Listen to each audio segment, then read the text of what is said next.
It's just a song that doesn't end. It goes round and round, my friend. Some people started singing it, not knowing what it was, and now they keep on singing it forever just because this is a song that doesn't end. It just goes round and round, my friend. Some people started singing it, not knowing what it was, and now they keep on singing it forever just because this is a song. Sorry. Hi, welcome. It's HAL, SPARKS, MEGAWORDLWIDE. We've been here forever. We're trapped in a vortex. If you've ever seen Groundhog Day or its predecessor, where the idea came from, 12:01 p.m., starring the great Kurtwood Smith of Clarence Bonniger from RoboCop and That 70s Show fame. Which is, if you haven't seen 12:01 p.m., it's a short film about a man caught in a time loop that's only as long as his lunch break. It's amazing. Anyways, it's been a good day. Other than my internet completely collapsing and I'm running around the house like an idiot. Excuse me.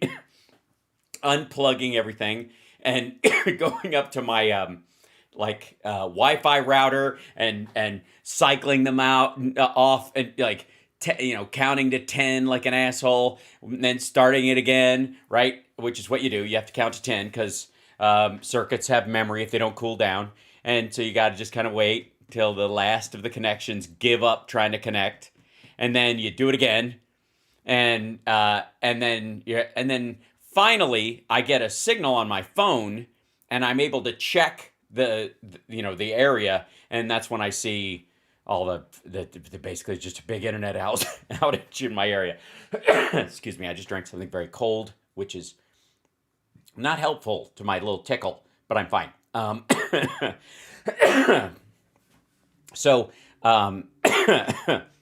Casting to your bed, I'm glad to just be there with you. Yeah, 1, 2, 3. Yeah, it's just stupid. Speaking of stupid, there's a whole lot of it that we can look at. It's hard to even know where to start. Everybody's in a panic. Can we just let's not go to one of our we'll go to one of our unusuals. Here's Kevin McCarthy, pictured here receiving his instructions from the mothership to continue being an asshole, and he's this is the Five talking about him. I don't know who the hosts on this one are, but this is how they describe it. The Five, there's chaos on Capitol Hill is the name of the video, but the description says, the Five co-hosts discuss Kevin McCarthy's failing to secure enough votes to become House Speaker.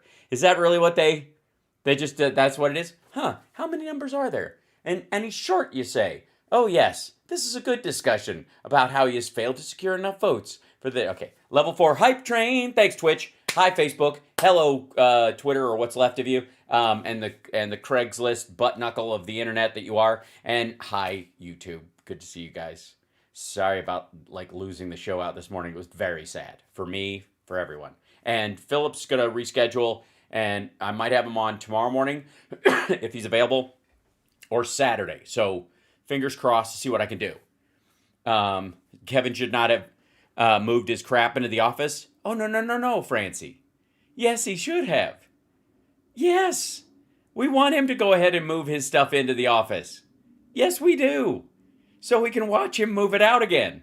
Do you want us all denied the glory, majesty, and wonder of the back and forth of him moving it out and then, nah, fuck it, I'm going through with it. And then they stick it out, and then he has to move it out again. Come on. Rawhide. It's run them in, move them out, run them. Okay. This is the Five taking it very well. If you know what I'm saying. If you don't, McCarthy, you're not yes, dropping off. I'm not going anywhere. Love it. Oh, it's a battle for the gavel on Capitol Hill. Kevin McCarthy losing the first. That's, by the way, that's in his notes. What the heck is going on there? Okay, there we go. I got to move this over here. 1 second. There's a battle over the gavel. That sounds good. Did Greg write that? Did Greg insist on semi-rhyming? Ugh. Second and third vote to secure House Speaker. By the way, we're in a time machine. We're looking back at yesterday when they thought it was bad, but it wouldn't get worse. We'll see Sean Hannity's take on that as well this evening. You're welcome. Buckle in. There would be, after this, 4 more losses to date. They're coming back at 8 p.m. Eastern time. It's 7. It's been 7. They had 7 votes. They're coming back at 8 for an 8th, I think. Or for him to back out, which will be hilarious, which he's not going to do. But he's gotta, but he can't. Because again, this is what you get when you run on a fucking egomaniac ticket. After 20 Republicans voted against him.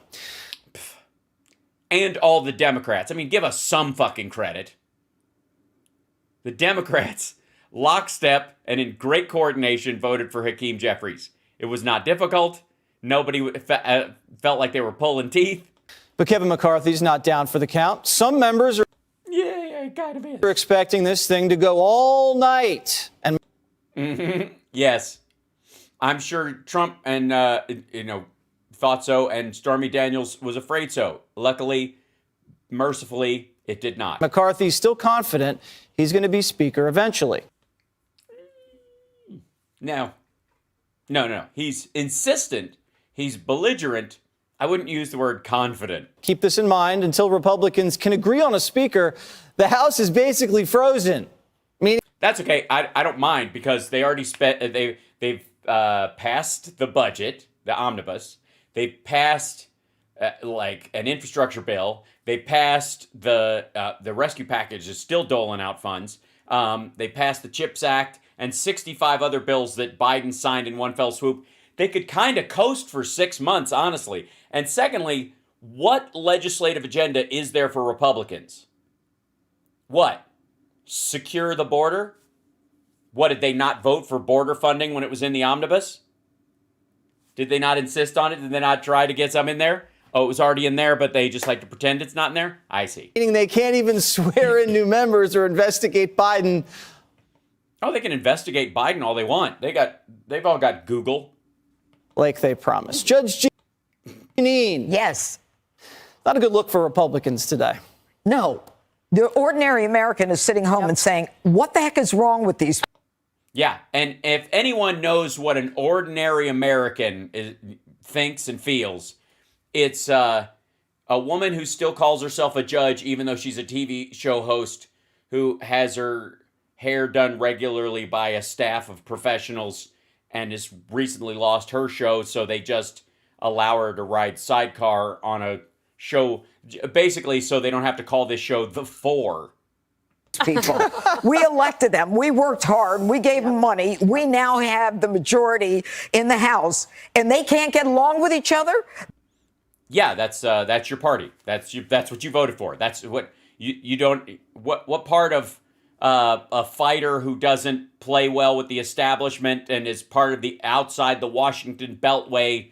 What part of all those stupid fucking buzzwords did you not realize actually meant not playing well with others, even if you agree with them on principle? They don't have enough problems with the Democrats that they at least can't align against the Democrats. Here's the issue. The issue right now is this. We've had what is the issue? Tell us. 3 ballots so far. 7. 19 people in the Freedom Caucus don't want a 20. McCarthy. They just don't want him. Well, stop having one ballot after another. You've got to get together, sit down. I feel like Harold Ford. Get together. Yeah, it's funny.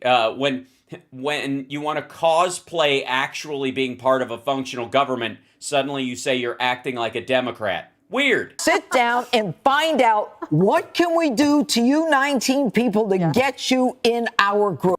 I think that might be what they actually said. Does anybody spot the wrong conjunction in this shit? Anybody? Hold on one second. We'll back up. What do you say to the 19 people? What would you say to them to coax them over? Find out what can we do to you 19 people to get you in our group. Okay, not for. What can we do for you 19 people to get you in our group, but 2. Now, I'm fairly certain that would work with Matt Gaetz. I'm certain that there are things you could do to Matt Gaetz that would make him jump on board. It might involve your underage daughter and a plane ticket, and I wouldn't sign off on it, and I don't know any good person who would, but we're talking about the Republicans. What can we do to you 19 people to... What can we do to you 19? Is there anything we can do to you? What anything I can it's the old forget arm twisting, it's all reach around. get you in our group? Because right now, like high school.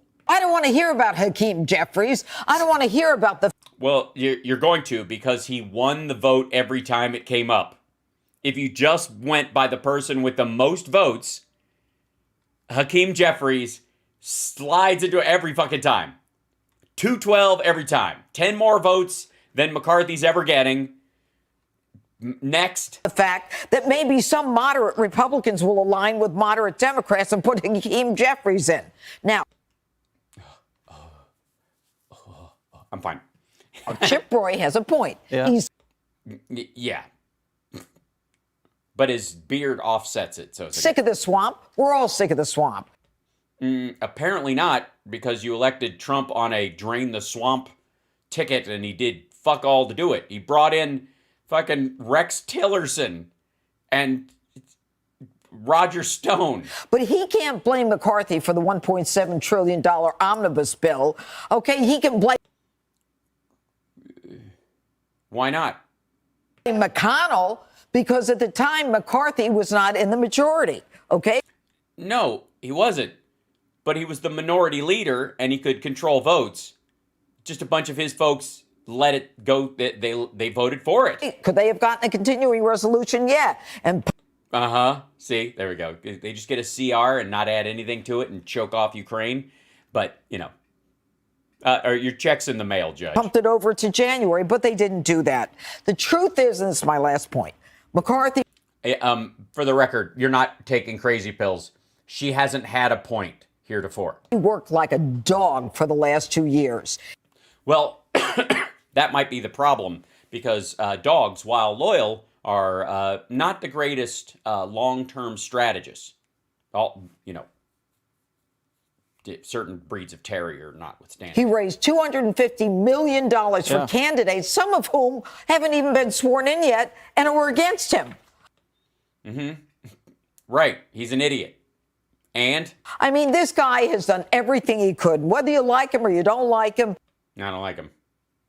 It's time to get together as a party and stop embarrassing yourselves in Well, you're acting as if that's actually a possibility. front of the rest of us. How long can this last, Dan? Yeah, stick to embarrassing yourselves in private. Well, 100 years ago, they went to 113 ballots. Oh, God. So this was the third. Okay. Could be a 7 so far. It's going to be long night, folks. Just kidding. It could be days. I don't know what's going to happen. I think that because he's not able to gain any votes on the second He's not able to gain any votes. and third, maybe even Poll was, I think, where she was. But that's not going to in happen. the fourth ballot at this point, then you have to say that he's already given away a ton of things to Apparently not. the small group of holdout. It's like McCarthy on speaker bid. I'm not going anywhere. That might be the most psychic statement he's ever made. the opposite of the squad. Because he's not currently the speaker. They make the squad look positively reasonable. Ouch. That's cold-blooded. In this situation. And Sorry, somebody just broke wind, or Jesse Waters has a throat whistle. a lot of this is just an ideological thing. It might be a personal thing. Like, I don't like you. Okay, well, Look, none of the 5 like each other, but they do a goddamn show every day. remember when Nancy Pelosi, she held open the vote. There was no proxy voting for speaker. There was no proxy voting for speaker because her numbers were very, very small. But they were able to pull together. Oh, you're saying this is all secret ballot? No. But last year, remember during COVID, how she allowed people to vote from home? Oh, right. Yeah, because of fucking COVID, stupid. Right. You couldn't do that for the speaker vote because she needed to have every single Democrat in the chamber so that she could become look 'em in speaker. the eye. Yes, she was. Because if they weren't in chamber and the Republicans didn't give a rat fuck about COVID, they showed up in person. So because there was a quorum of them, you had to have the Democrats there in person to do it. Pretty good about twisting those arms. I think that conservatives overall in the country remain deeply dissatisfied with Joe Biden. Deeply dissatisfied. Wow. She cuts like a knife, and it feels so right. Not deeply dissatisfied. We've gone from thinking the last Democrat running for president before Biden drank baby milkshakes to deeply dissatisfied. Just how deeply? How dissatisfied are we talking? And every day that the Republicans are going to spend in this exercise with their heels digging in, with the name calling started to ratchet up, and they're talking about now internally within the party enemies. What? No way. Oh my God. And I bet they're not going to even invite Lauren to the party. That's what I heard. You know, that kind of thing is hard to. It's hard, especially for a woman dressed like the villain in a spy movie. Forget. And one of the first things that this group is going to have to do is come together and decide whether to raise the debt ceiling. So you thought this ballot is a tough one. Wait till you get to that one. We're just getting started with. Well, actually, no. Because the speaker, whoever it is, can stop the vote from coming to the floor. And if enough Republicans broke last time to get it through because they don't want to wreck the fucking country on behalf of the Freedom Caucus, the vote will go through. They might dick around for a few days, stomp their feet, but they're going to pass it. With this kind of drama, Greg. Yeah, speaking of drama, the difference between that. Oh, God.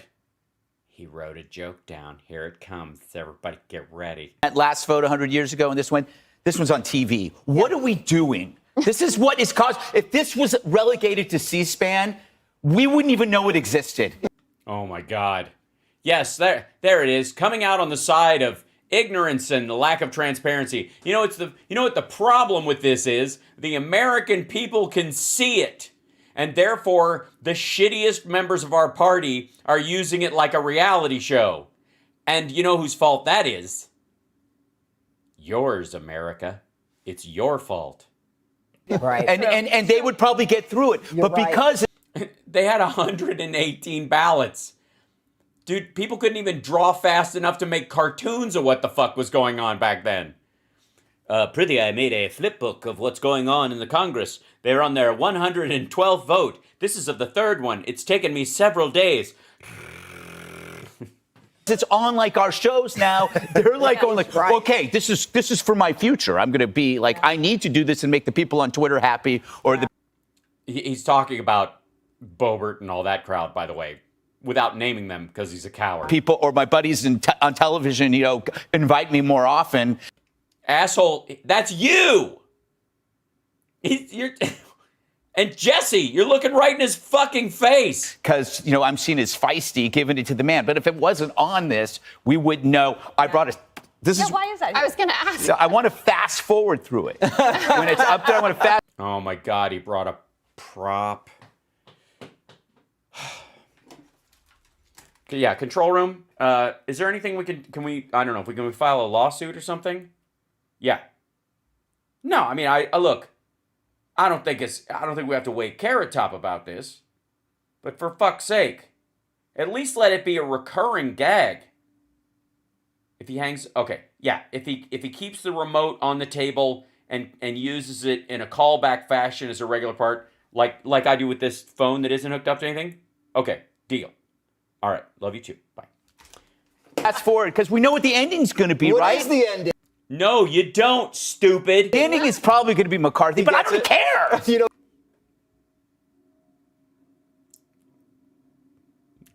Yeah, it's that good. Okay. I don't care. This is the worst game of chicken ever.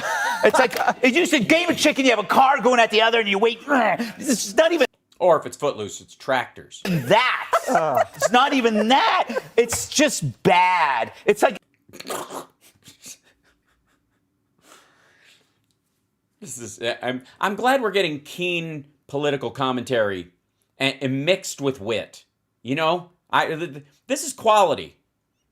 Look, I ask for your time to spend with me. I point out that things aren't as bad as they seem a lot, and I turn out to be right very often. But I'm just a guy standing in a room with a green screen, honestly, an eBay prosumer camera, 3 monitors and 3 lights, and a mic that occasionally fizzles. And sure, they've got a set that costs more than my show will make in 5 years if I absolutely fire on all cylinders and people super chat like the maniacs I know they are. But it's the content that I can never catch up with. I can only dream of one day my show getting to the root of the issue, the clarifying it, and being this sort of calm and easygoing about some of these things. Not even that. It's not even that. It's just bad. It's like the Republicans read a book by the Democrats saying how to really screw up your party. Okay, he said that because he's got to find some way to, divert some of these floodwaters towards the Democrats. You must really just love watching this, don't you? It's not a bad day to be a Democrat. Dems in array, please. Headlines everywhere. So I won't. The judge doesn't want to hear about a candidate like a Fred Upton or someone who could unify, get Democrats to come over and work with moderate Republicans. What? Why'd you throw me in? No. The Fred Well, Upton, you said I don't want to hear about any moderate Republicans, so that's who Fred Upton. Explain this to everybody, how that would work. You're saying... Explain this to everybody. Because this is nothing like this has ever occurred to Jesse Waters. You could get a moderate Republican to get enough Democrat votes for Speaker? They will, for now, we're in line, right? So 212, we vote for Hakeem Jeffries. If there is somebody that is preferable to having Kevin McCarthy, then you will be able to pick off Democrats to do that. Hakeem Jeffries may vote for him himself. If it was someone like a Fred Upton, who's always been a moderate, worked with Democrats, voted to impeach President Trump, maybe they trot in Lee Zeldin, who would not get Democratic votes. Who votes for their own executioner? Well, Trump isn't around. Yeah, Trump's not a congressman, dipshit. No, I'm talking about Republicans. Oh. Why would somebody who voted for the impeachment of Donald Trump be the executioner? And he's just making notes. He's not paying attention. He heard half the sentence. I don't know who does it. It's true. But It's not true. It's fucking gibberish. Like, he was half listening and he just said something. Are they drunk? No, they're always this dumb. Mealy. I was just can I just add one thing that we've known for several weeks that this group was going to vote against Kevin McCarthy, right? They were the Never McCarthy folks, but they never put forward who their alternative was. Right. Like who? So That's because McCarthy was always, none of the other folks, I mean, they talked about Jim Jordan. That's not true. But during this, first of all, nobody even discussed a strategy because they're into this belligerent all or nothing approach, which we've seen how poorly that works occasionally in primaries. So who is your plan? they're actually- And even you had somebody like Shadow Woman, thank you so much for gifting the subs. Oh my gosh, on Twitch. Bless you for that. I think she single-handedly are pushing us into a hype train. a lot of the Trump folks, including the president himself, weighed in with these people who don't want to vote for McCarthy and said, "You guys, what are you Vote doing? for You him." vote." Yeah, it worked great. Yeah, for those of you who don't know, Trump apparently worked the phones last night. He called Boebert and a couple others, Gates, and said, "You should vote for Kevin." And they laughed and hung up. You're crazy, and they wouldn't listen to him either. Voila! So I really don't know how it ends. But they're not. It doesn't end. This is a song that doesn't end. It just goes on and on, my friend. Some people started singing it not knowing what it was, and now they keep on singing it forever just because it's a song that does. It's going to go on like this. Forever and ever. not actually one faction. It's not just Freedom Caucus folks. So you have like the Lauren Boeberts and the Marjorie Taylor Greene is on McCarthy's side now, Matt Gaetz, and then you have traditional Freedom Caucus guys. And that's what you have 3 options. You have Biggs, you have people. I mean, Jim Jordan is up there nominating Kevin McCarthy, and then people are still voting for Jim Jordan. They want Yeah, that's what assholes do. anarchy. They want to humiliate him. He has been completely humiliated, and that will continue probably for days. And again, Dems in array. Print it. All right, Thanks, Francie. I knew I would get it in your head. You're going to sing it to me at some point. I mean, just fast forward through the she whole didn't thing. say Greg. disarray. She said array. Array. Array. Oh, good. So Greg's not the only one that isn't listening. No headline. Yes. Usually. It's not like there's a conversation going on. And that's the end of it, by the way. That's the whole chunk. The rest of it is just fucking misery. By the way, you're watching HAL Sparks Mega Worldwide, and I think that shows taste and breeding on your part. Don't forget to give a thumbs up if you like the show, and like and subscribe. Comment on the videos, like the videos that I post that are pieces of these. If you don't get to watch the whole show and you're just watching chunks of it, just, tip over to those things. Give them a little bit of a boost. That helps us out. I don't know. There's lots of strategies. There's lots of ways to win. None of them are Republican methods, apparently, right now, because I went on Brian Kilmeade. Hold on. Even Sean Hannity is freaking out. Look at this. Alert! And oh wait, no, this is another 5 clip. Joe Biden is lighting up a cigar watching this unfold, according to Kennedy. Is this by herself? Where is she? Yeah, she's on the 5. It's a different... We begin with this Fox News alert. The new Congress gaveling in at any moment now. It is straight up noon, and that means because they do not have a Speaker of the House yet. Look, you haven't taken your Christmas decorations down yet, so stop with this whole what's the new Congress gonna do. Everybody goes back to Congressman-elect or Congresswoman-elect. We will be watching very closely. We will be watching this hour if Republicans are going to retain power or let Nancy Pelosi pick in a fill-in clerk until they can figure out who the... By the way, Nancy Pelosi picked a fill-in clerk. It's the first black woman ever to hold the gavel and run the Congress. She's in charge of it today, and she made history. Yeah. Congrats, Cheryl. Speaker will be. The opening session will kick off 2 years of an intense battle. 2 years of an intense battle, not 2 years of an intense... The word 2. Did they put the number in? Is somebody using Prince lettering? Over everything from immigration policy to inflation.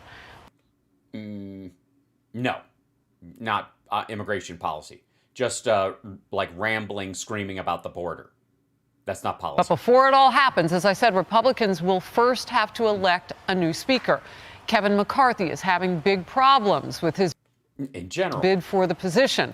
Minutes ago, he said he won't drop out. And even though the House could go to a second vote for the first time in 100 years, wow. On the Senate side, Mitch McConnell is poised to make history, but for a very different reason.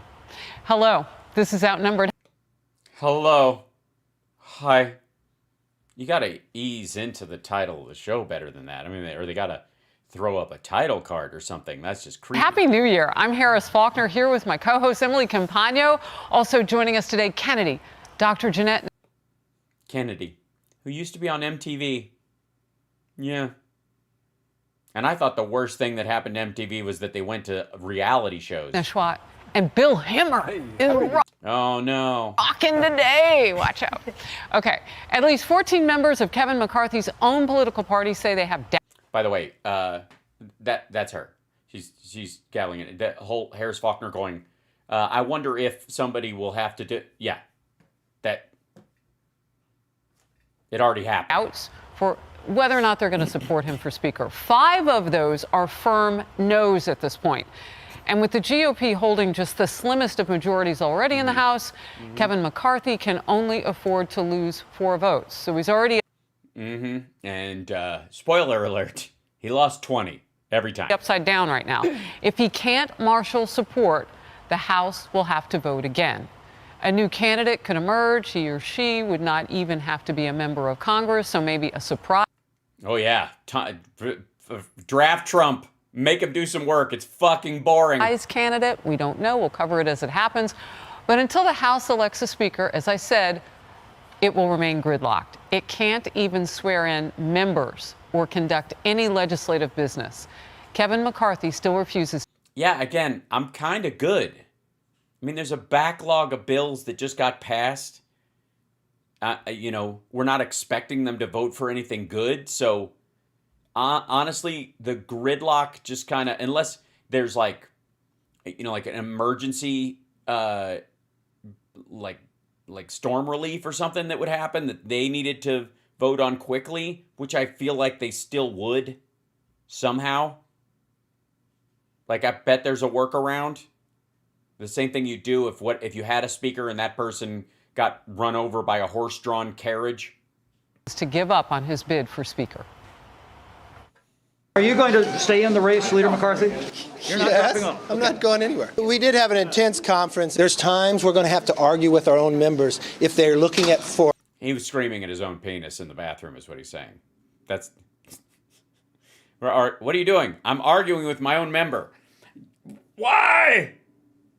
I know. Well, Marge walked by. Nothing works when that happens. It's like the devil passing his hand over a flower bed.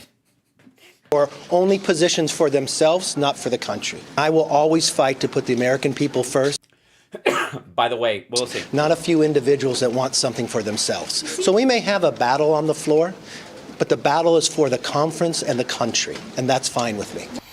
So By the way, they cut out the part where he name-checked Matt Gaetz particularly, and the battle is, the assumption is, and this is that part of the issue going forward, is that as big of these, the Freedom Caucus, they're a bunch of assholes, but in their minds, they think they're fighting for America, the American people, that kind of thing.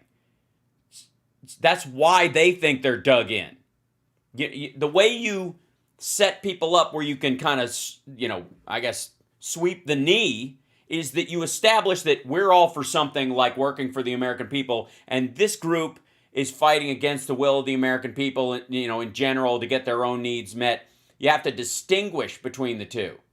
If you have to talk about your own party as in one fell swoop as a large group, and without being able to excise that group from the conversation in some way, then you're just arguing that they're fighting for their version of the truth, and it's just alternative facts. Co-host, I have missed you. I have missed you. What in the world? Are we looking at a situation where we'll have more than one vote to get Turns out, yes. a speaker, do you think? Potentially, and I think what's interesting is that bird's eye view looking into this, which is essentially saying what is best for the party and therefore what is best for the country is... Yeah, it's the same thing. What is best for the Republican Party is best for America. And obviously, we had to gerrymander 2 states to get in power, and without that, we would have been out of power again. And obviously, the Senate grew in Democratic hands, and the president has passed somewhere in the order of 65% of his legislative priorities in less than 8 months this year. But the important thing is that wide open border, I think. Is more of a cohesiveness than we're seeing right here. There are a lot of warning signals and alarms being sent. Warning signs and alarms going off?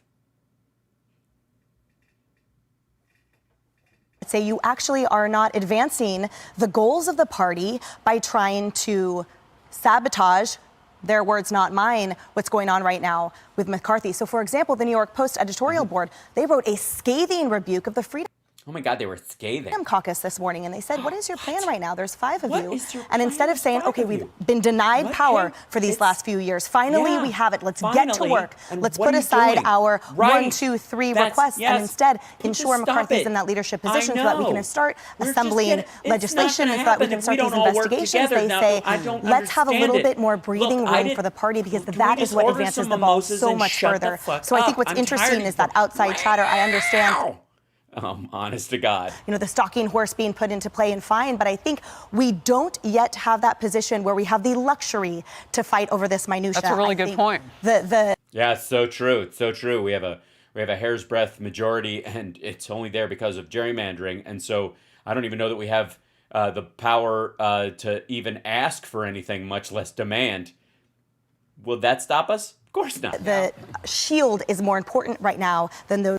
Oh, you think hold on one second. I'm getting a request. Apparently I don't look the part for this whole yard discussion. by yard advancement. Power is a privilege. It's a luxury, but you got to have it first. I mean, can you imagine what? Oh my God, you don't have to tell me. Can you imagine? Oh Lord. See, this is what I'm talking about. Seriously.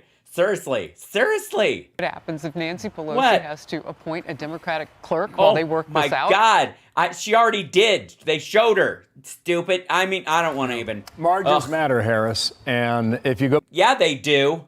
Back to the midterm. Who's this hunk of me to hunka?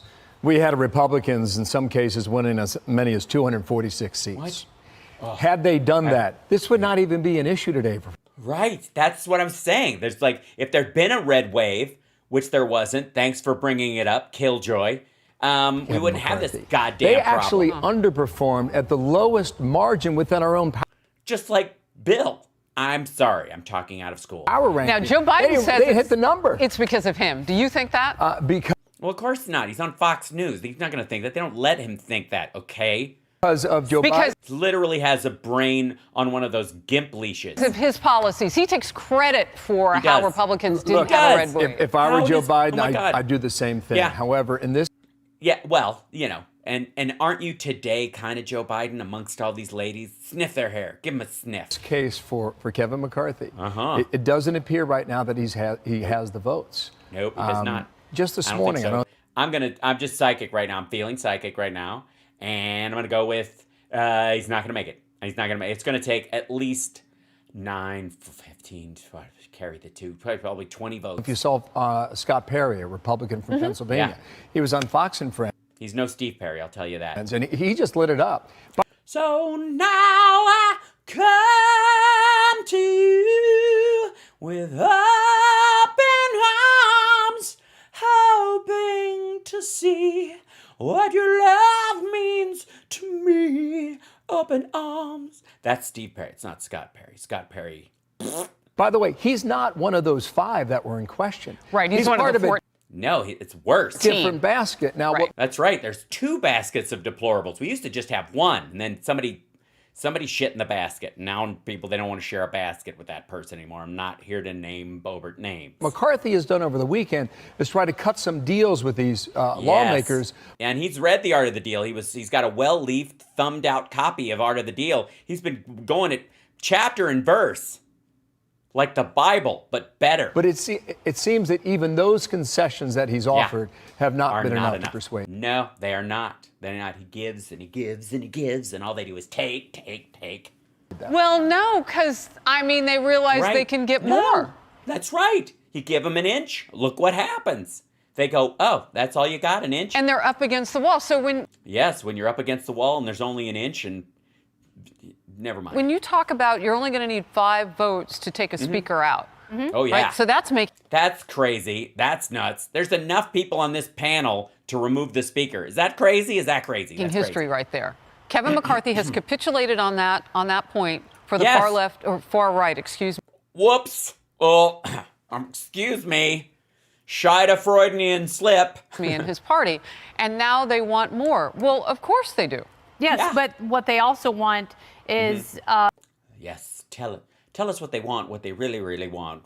They want for the potential speaker to acknowledge that the status quo is not enough. And oh, you mean say what he always says in all speeches? That's what voters said. It was supposed to be a red wave, supposed to be a red tsunami. Yeah, it wasn't. So I guess they were, a lot more okay with the status quo than they said. They were like, status quo, as opposed to, status quo. It wasn't. And Joe Biden is over here, the house is on fire, and he's lighting a cigar, congratulating himself. Of course. And the country is on a pathway to hell. Excuse me.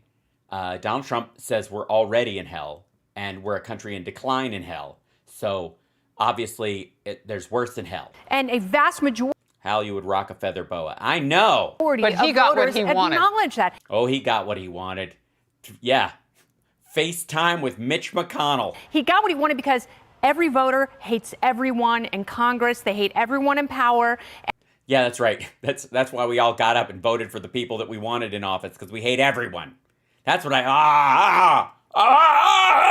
that's how I voted. How about this person? It was the simplest vote of my life. I was just like, name. And I think some of these people, the minority of Republicans, are saying the status quo is not enough. We have to do something different. Yeah, we got to do something different, like not democracy. Something else. Different. It can't just be whatever we've done before, because that has... Yeah, because America has sucked for like 240 some odd years. And we got to do something about it. America's in last place. We have the smallest economy, the smallest military. Nobody wants to move here. And it's not, do you see any foreigners trying to come and go to our universities? No, because they suck. You can't walk down the street without getting shot unless you want to. Hasn't worked. Remember, Kevin... And then you're like, could this suck more? McCarthy could have been speaker before, and he withdrew before the vote. So... Yeah, because he didn't have the votes then either. I think he's already damaged goods to a lot of people in the party. Where'd you get that idea? They want the Republican Party to stand for the American people and to stand for something different than what they've already been doing. You know what?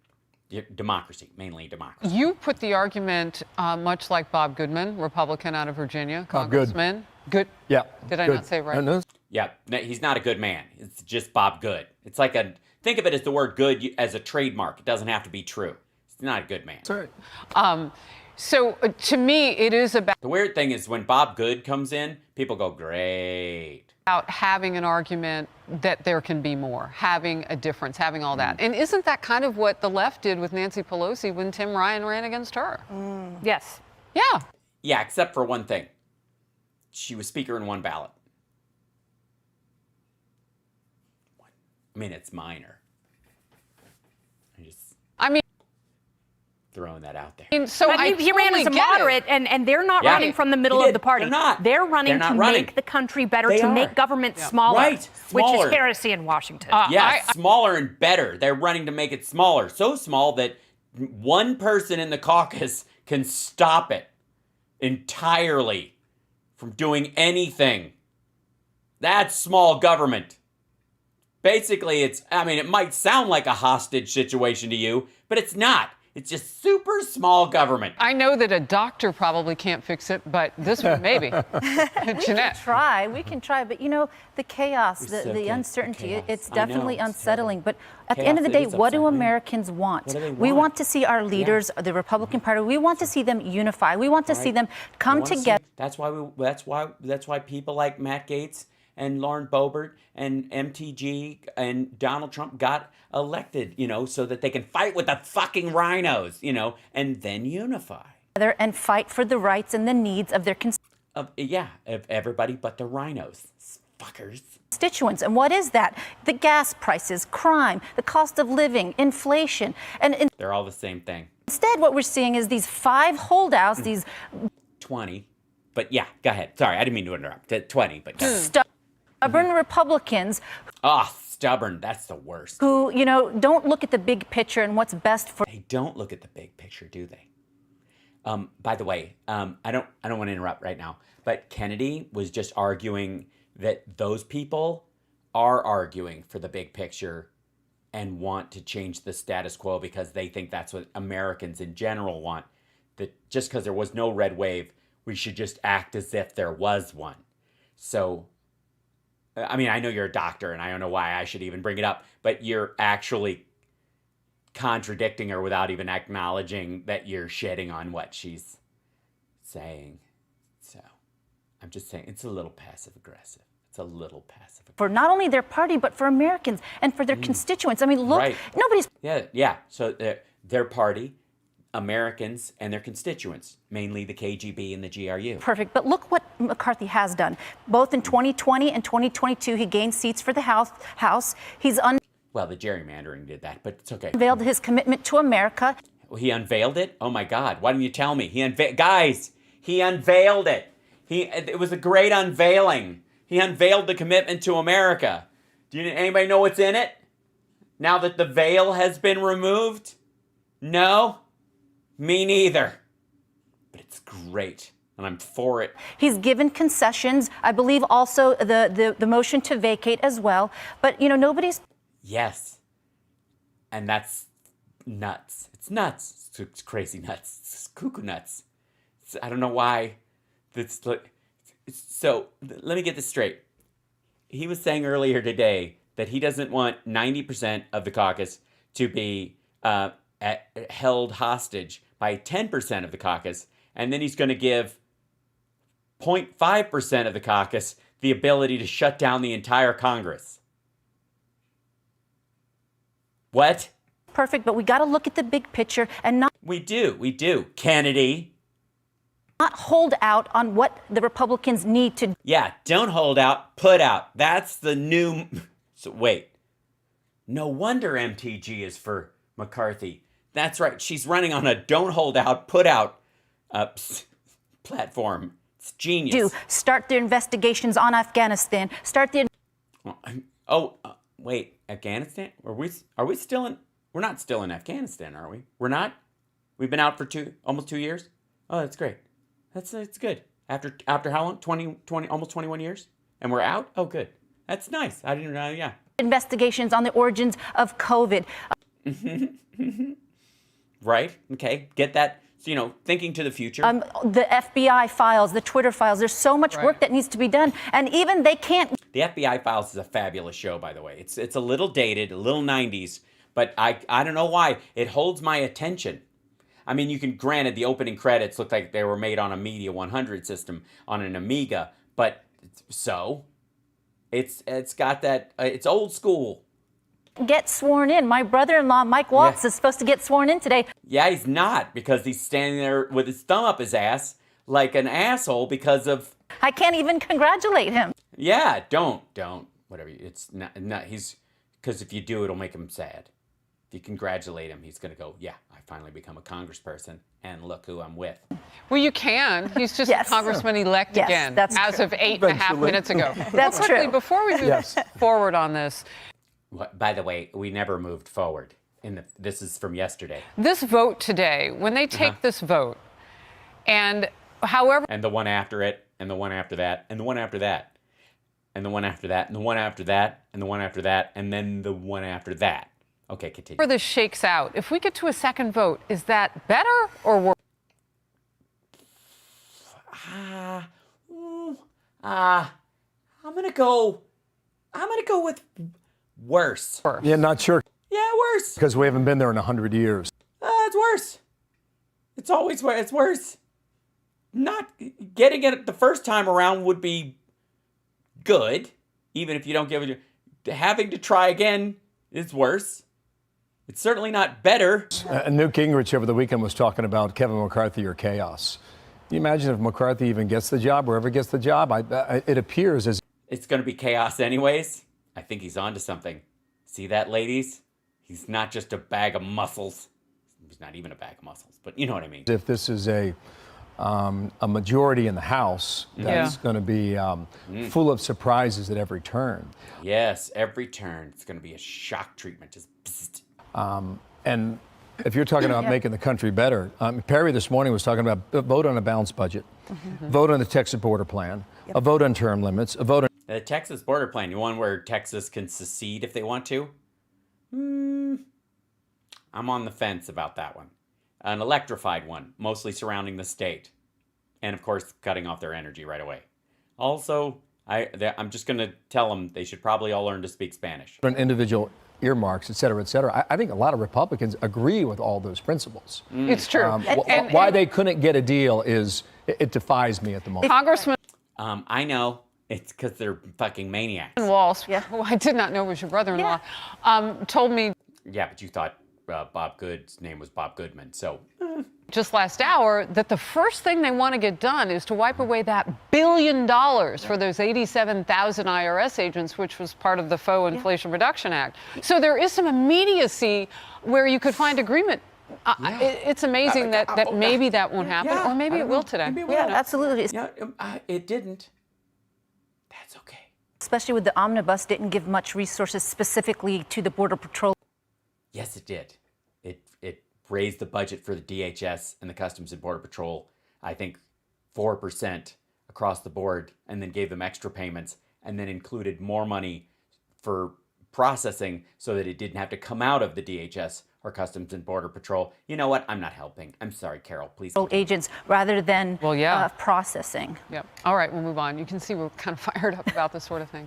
Yeah, sort of thing. It's kind of, I can see it. You're fired up. I'm fired. We all said things where out of anger.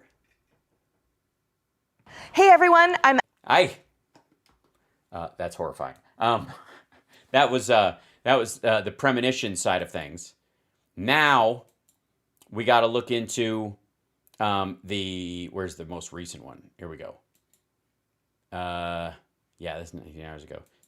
I think this is the newest one that I have in my videos. This is Chip Roy called into Glenn Beck's show.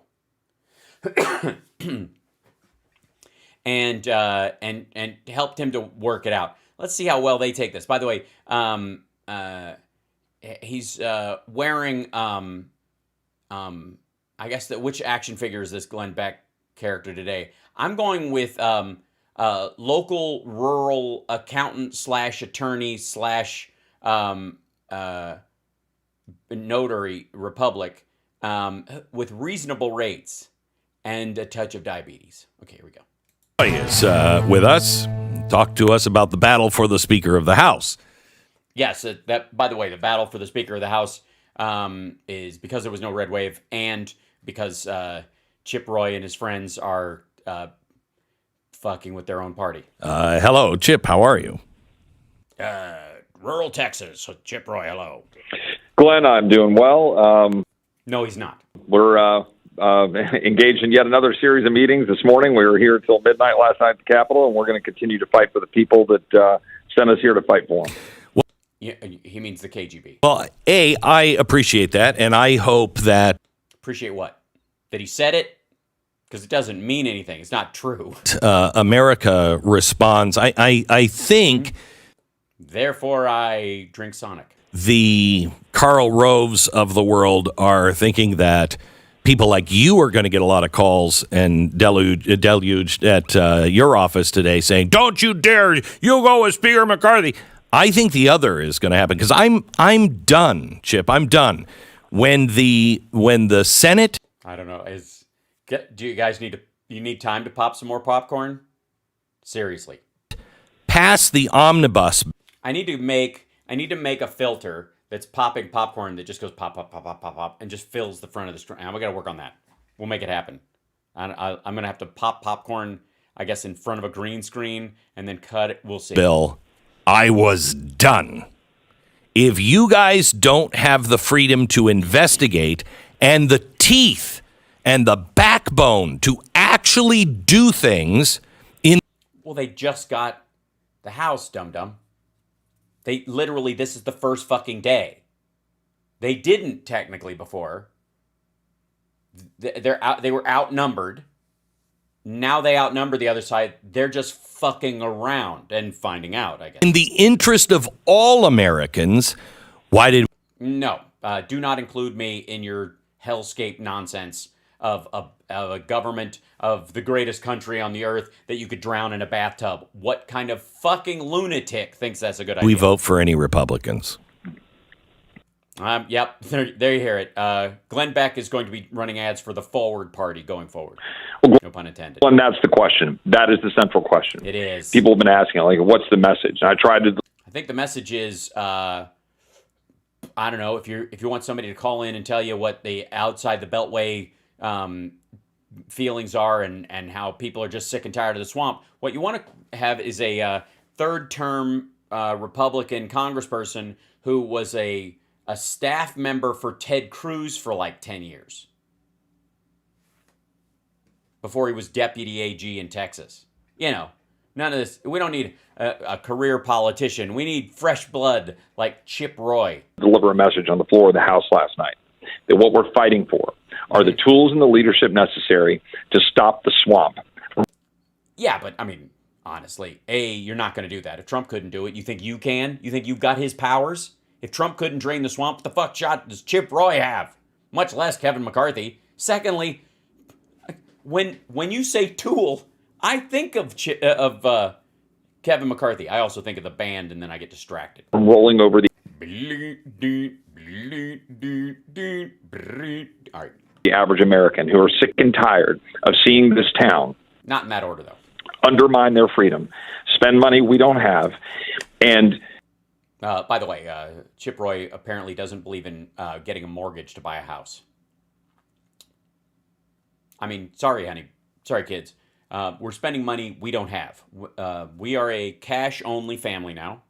And if any of you get sick, if you don't have the money on you in your pockets to pay for the treatment, you just tell them, no thank you. My dad is Chip Roy, and I don't live like this. Okay. continue to violate every promise they've ever made in the campaign. I'm going to come up and I'm going to cut spending. We're going to balance the budget. Correct. We're going to secure the border. Bull. You saw.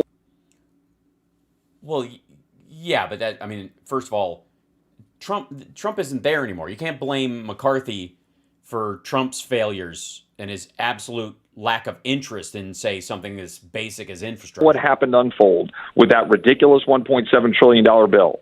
There was no real significant pushback from the House leadership when Mitch McConnell. How do you even get change for a $1.7 trillion bill? Does anybody know? Can I have this in tens and 20s? Yeah. Yeah, small unmarked bills. Heavily used. Thanks. Stuck it to the American people. Made it impossible for us to secure the border. Took How is it impossible to secure the border? What are you talking about? away our leverage. And Well, you never had. did it so that the current D.C. Oh, he's Beck's loud. Sorry, 1 second. There we go. establishment could get what they wanted in terms of a big spending bill for the defense complex and to jam through. Yeah, go. You tell him, Ron Paul. Through something. The defense complex. Is that a building in like the D.C. area? Is that out near Dulles? That the American people didn't want. That's what. Yeah, we kind of did. That's why Biden won by as many votes as he did. What we have to stop, Glenn. Okay, so that's what this is about. So I am with you. And when I say I'm with you, I mean I'm with you. So now, will those of you who are mounting this battle, yummy, is there a compromise McCarthy could make? No. I guess the compromise is we'll let you leave the building or you can throw yourself off the roof. But you're going out some way or another. The compromise is we might let you walk. But we are the group that built a gallows on the Capitol grounds once before, so no promises, Kev. So I would have told you 48 hours ago that the answer that you were an asshole, but then I was so drunk. to that question was yes. The problem is there is a growing group of hardcore no votes against Kevin because of the way things unfolded yesterday at the Republican. They're so hurt. It's not about decades of policy, and it's not about broken promises and having our, being taken for granted as voters and all these things. It's not. He said some things yesterday that upset me, and no matter now, and they were in private, but I'm so offended that I'm not going to budge on things even if I get what I want. Because I'm a fucking crazy person. Republican conference meeting in which Mike Rogers stood up and threatened members from losing their committees. And when lies were being told about what was behind the motives of members seeking, quote, petty personal privileges and being on. Wow, that's a tough one. Petty personal privileges. Say that 10 times fast. Certain committees, which was a total lie because members offered in good faith. All right, put me on the Appropriations Committee. I don't. Yes, offered in good faith. Give me a committee position. I'm just helping you out. The fuck? I want to be in the Appropriations Committee, but I'll do it, right? I don't want to be on the Appropriations Committee, but I'll do it. But what does Appropriations do? Oh, you work with vendors and buyers? You mean you can, my husband or my wife can buy into companies knowing full well that which way I think the direction of the vote is doing if I just mention it over a meal? Oh, no, don't throw me into that briar patch. Or put me on the Rules Committee. That was me. I said, sure, put my name on the Rules Committee as someone who would do it. Even though I wouldn't. There's already a list of people who want to be on the Rules Committee. They're full. Put me on the list. I won't do it, but I'll put my name on the list and pretend I'll do it. But I don't want to fly away from my home and miss my family on Sunday night and fly up here to be here on Monday mornings to set the rules. And the Rules Committee, even though that's necessary to the function of government, and that's the fucking job you picked, is the funnel through which all things get to the floor.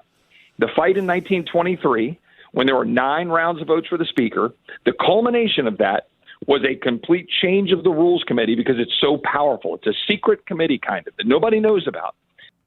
And you could have been on it, but you were like, bah, fuck it. Put somebody else on the big secret Rules Committee. It just sits there and decides what bills get to the floor, what's in them, and what it looks like. And again, why don't you want to be on that? I mean, talk about like Rasputin level power, except it isn't. So we had a debate about that. And then people lied about it. Snake. Terrible. What did they say? They said you didn't want to be on the Rules Committee when you said you did, or that you do and you don't? You got a bunch of members that are saying, you know what? I can't trust him. I'm not going to be able to vote for the guy. Now, that being said, Glenn. That being said, he's a liar and a cheat and a bullshit artist. He made up stories about me personally that about a situation where I'd have to be away from my fucking family, and and what a terrible person I would be. But I would still vote for him if I could be on Ways and Means. Literally, the conversations I had till midnight last night and this morning is trying to work in good faith on how to change the institution. Speaking for myself, there would be a path for me to get there. But the path for me requires us to be able to control the ability to control the legislation that gets to the floor. Yeah, that's the Rules Committee, stupid. And stop something like that omnibus bill in December. So, yeah, no, you can't. You got to pass a budget, fucko. And the reason that bill went to the floor is because the other party was in power. Now that you're in power, you're going to have to come up with a budget, and that budget's going to have to pass with a plurality of votes. You have a huge chunk of your own party that won't vote for it because fuck spending. They've been reading Ayn Rand all weekend, and they want to be able to drown the American government in a fucking bathtub so that, because it's hard for Putin. It irritates his tennis elbow. And so Democrats are going to have to come across and vote for the budget to get it through. And so Republicans are now going to have to work with them. And there's no way you don't put a budget forward and fuck with all your Republicans in the Senate and make them, because they're the ones who dole it out to the states. Hang on just a second. May I just break this down for idiots like me?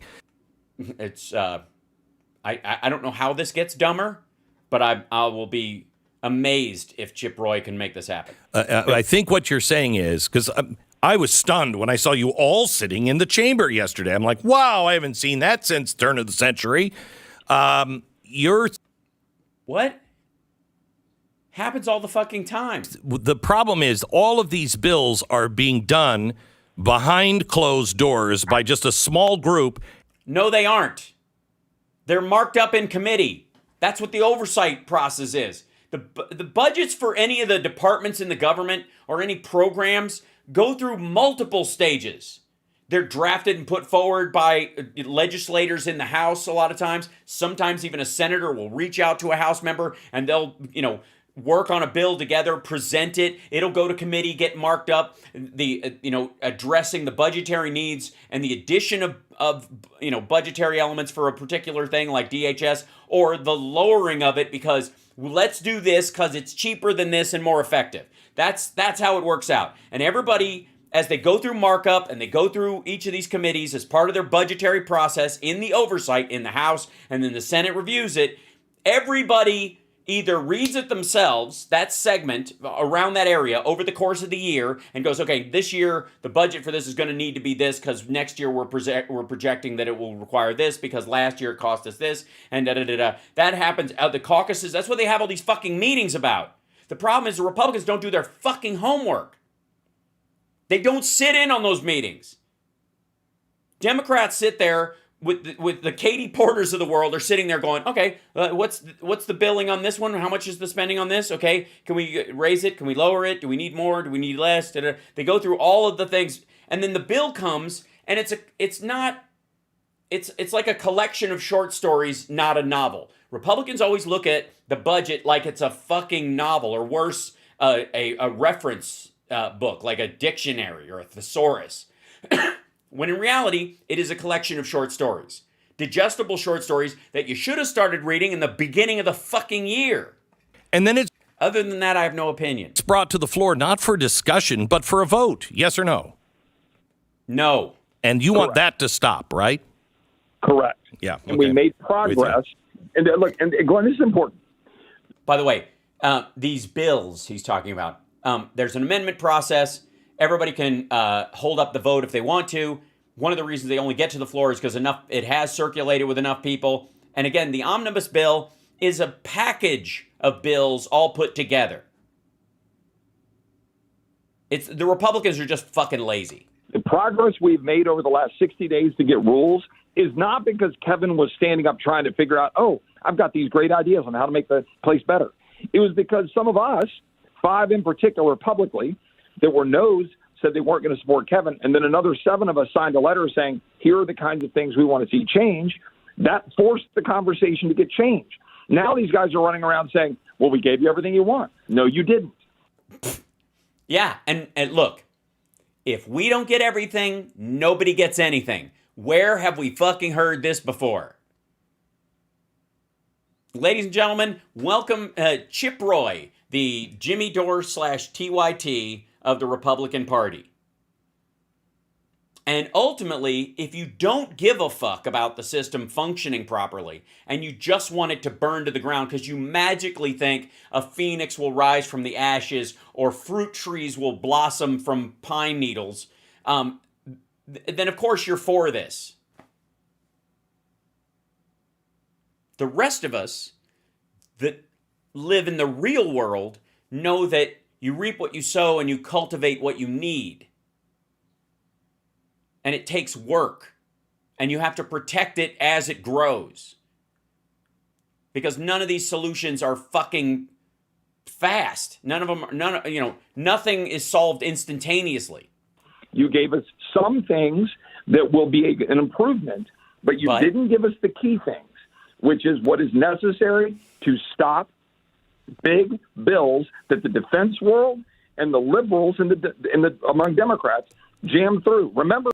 By the way, this is exactly what I'm talking about the KGB wing of the party. Consider. They want to be able to get a fucking text on their phone, a one-word text that tells them, shut down the U.S. government for me. Kevin voted in the minority with more Democrats than Republicans on multiple bills over the last decade. Since he has been in Republican leadership, the debt has gone from $11 trillion to $32 trillion. Yeah, but the economy has gone from $10 trillion to $26 trillion.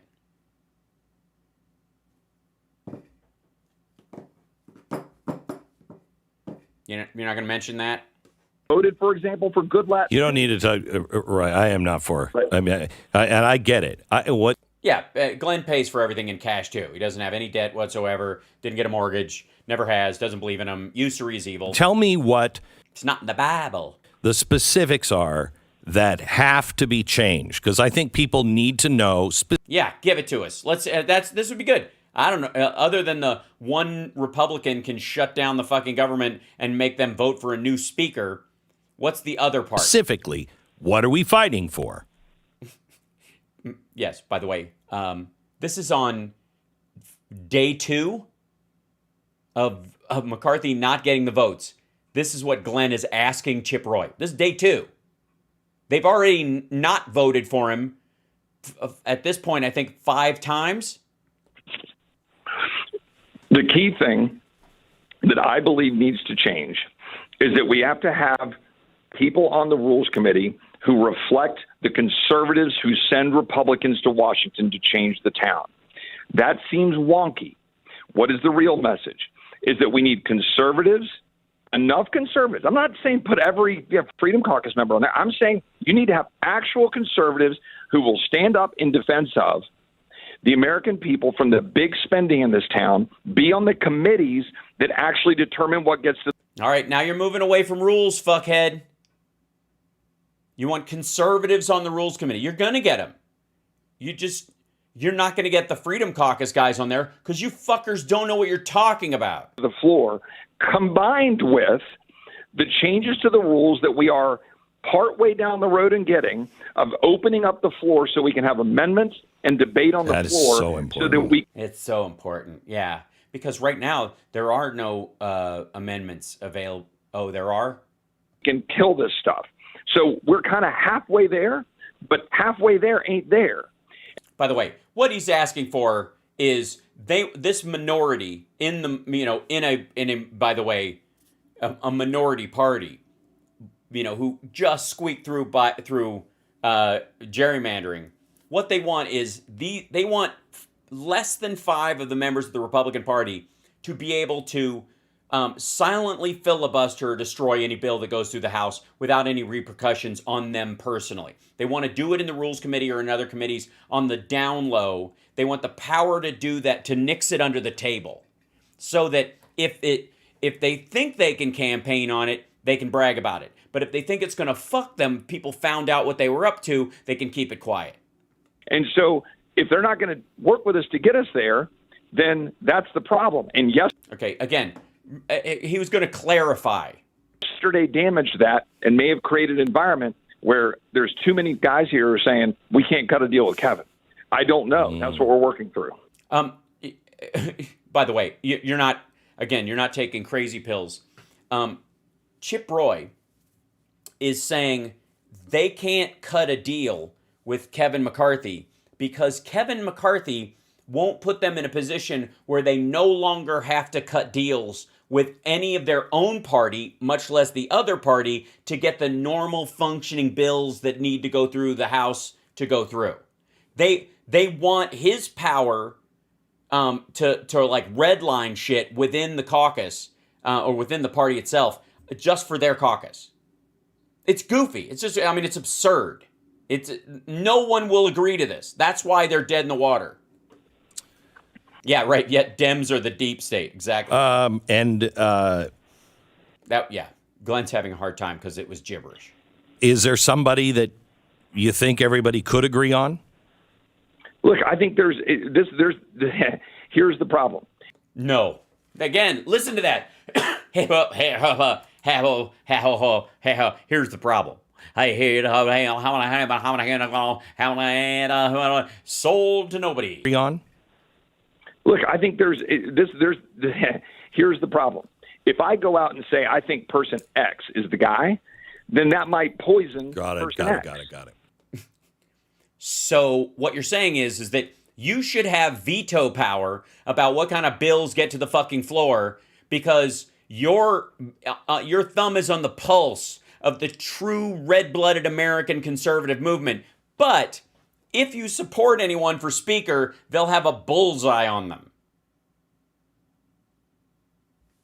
What?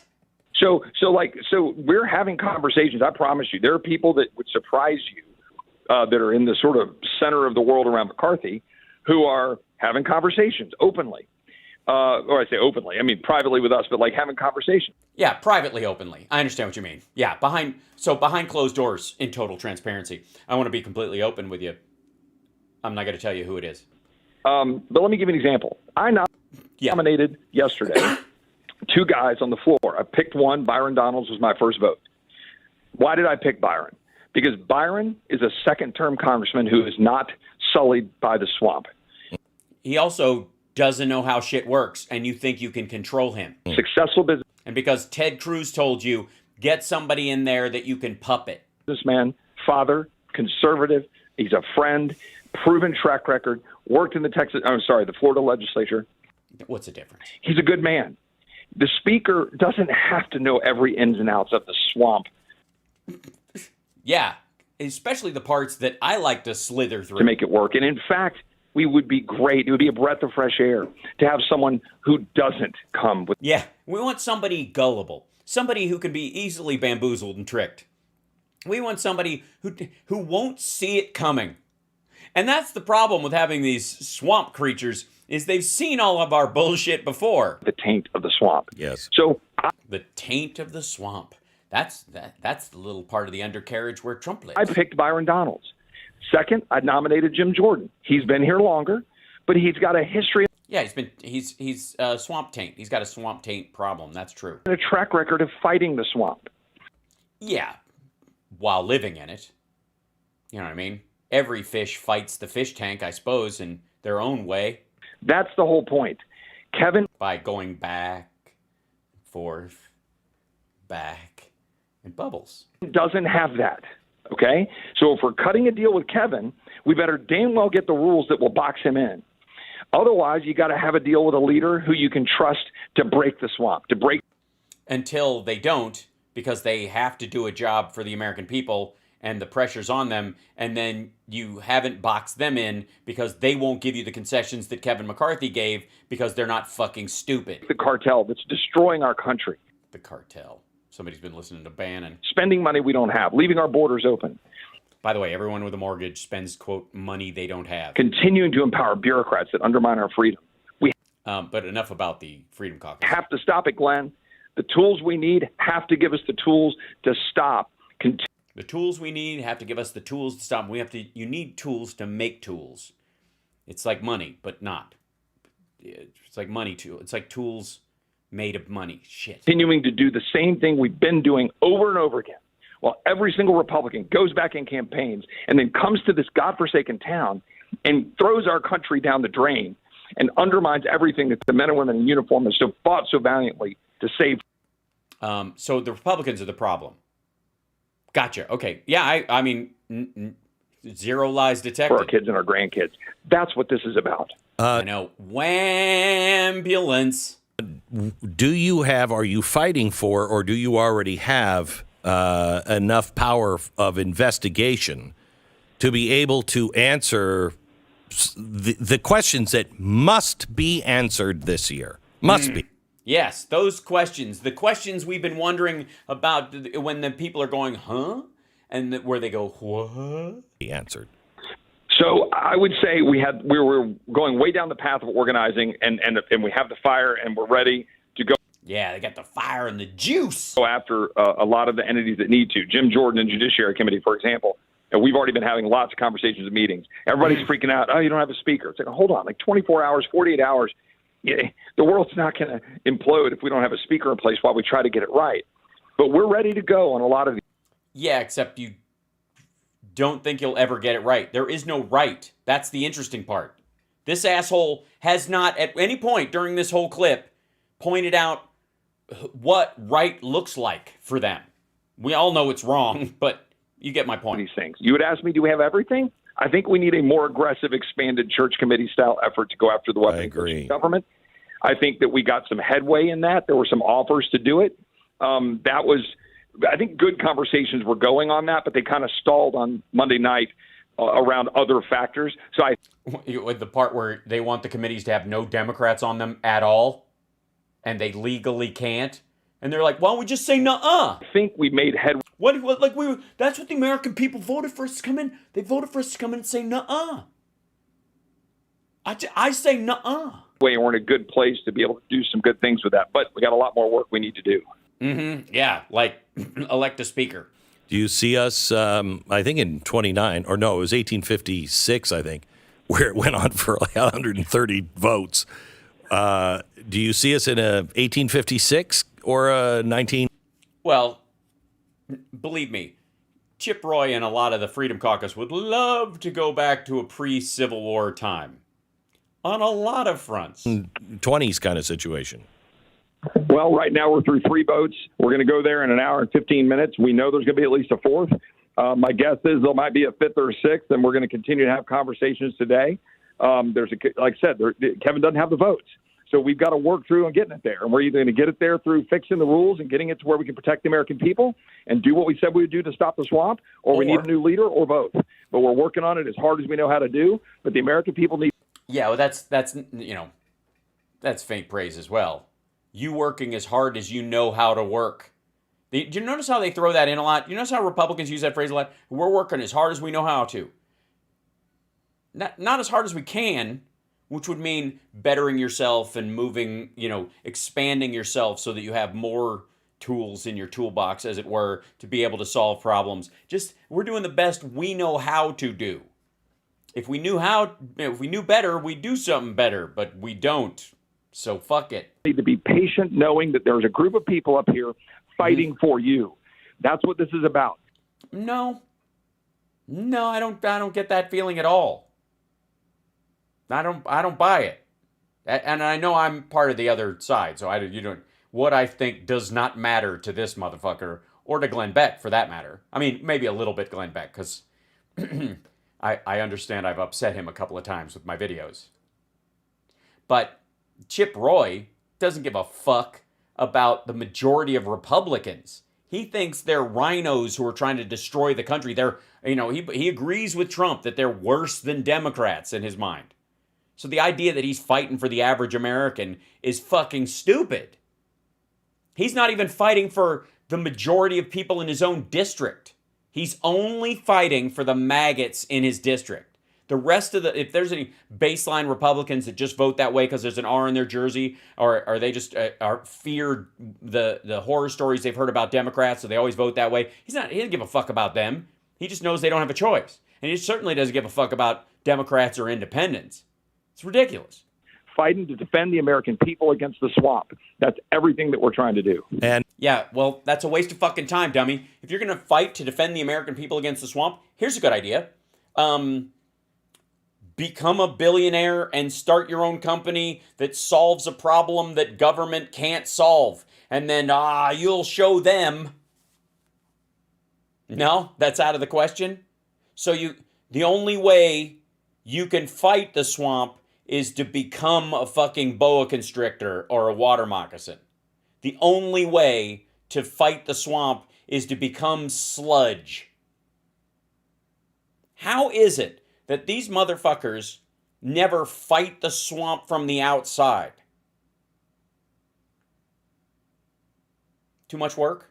And the most effective thing any listener can do. Pull their ass cheeks apart, and you're gonna have to warm up your lower back for this one, Glenn. But call your member and tell them to stand with. Hello, penis, my old friend. I'm calling my member. Sorry. With us to get what we need to get to stop the swamp, and that means Kevin McCarthy needs to come to the table, or we need a new leader. But he's been to the table a bunch of times. It even had pizza on it at one point. Don't go, walk away and get, don't walk away because you're hearing people go, don't walk away, McCarthy. Oh my God, you might end up with a Democrat speaker. That's only going to happen if Republicans vote for a Democrat. Republicans vote for Republicans, you get a Republican speaker. Just might be next fall. But if you don't believe in the function of government in the first place, who gives a fuck what you're voting for? The biggest problem that Chip Roy has is that the people in his caucus think all votes, anything the government does, is a fucking waste of time and money. So if you're going to waste time and money, you might as well waste it just being a belligerent dickhead. And we're going to keep working to do that. Right. Again, we're going to keep working to do that. Let's just...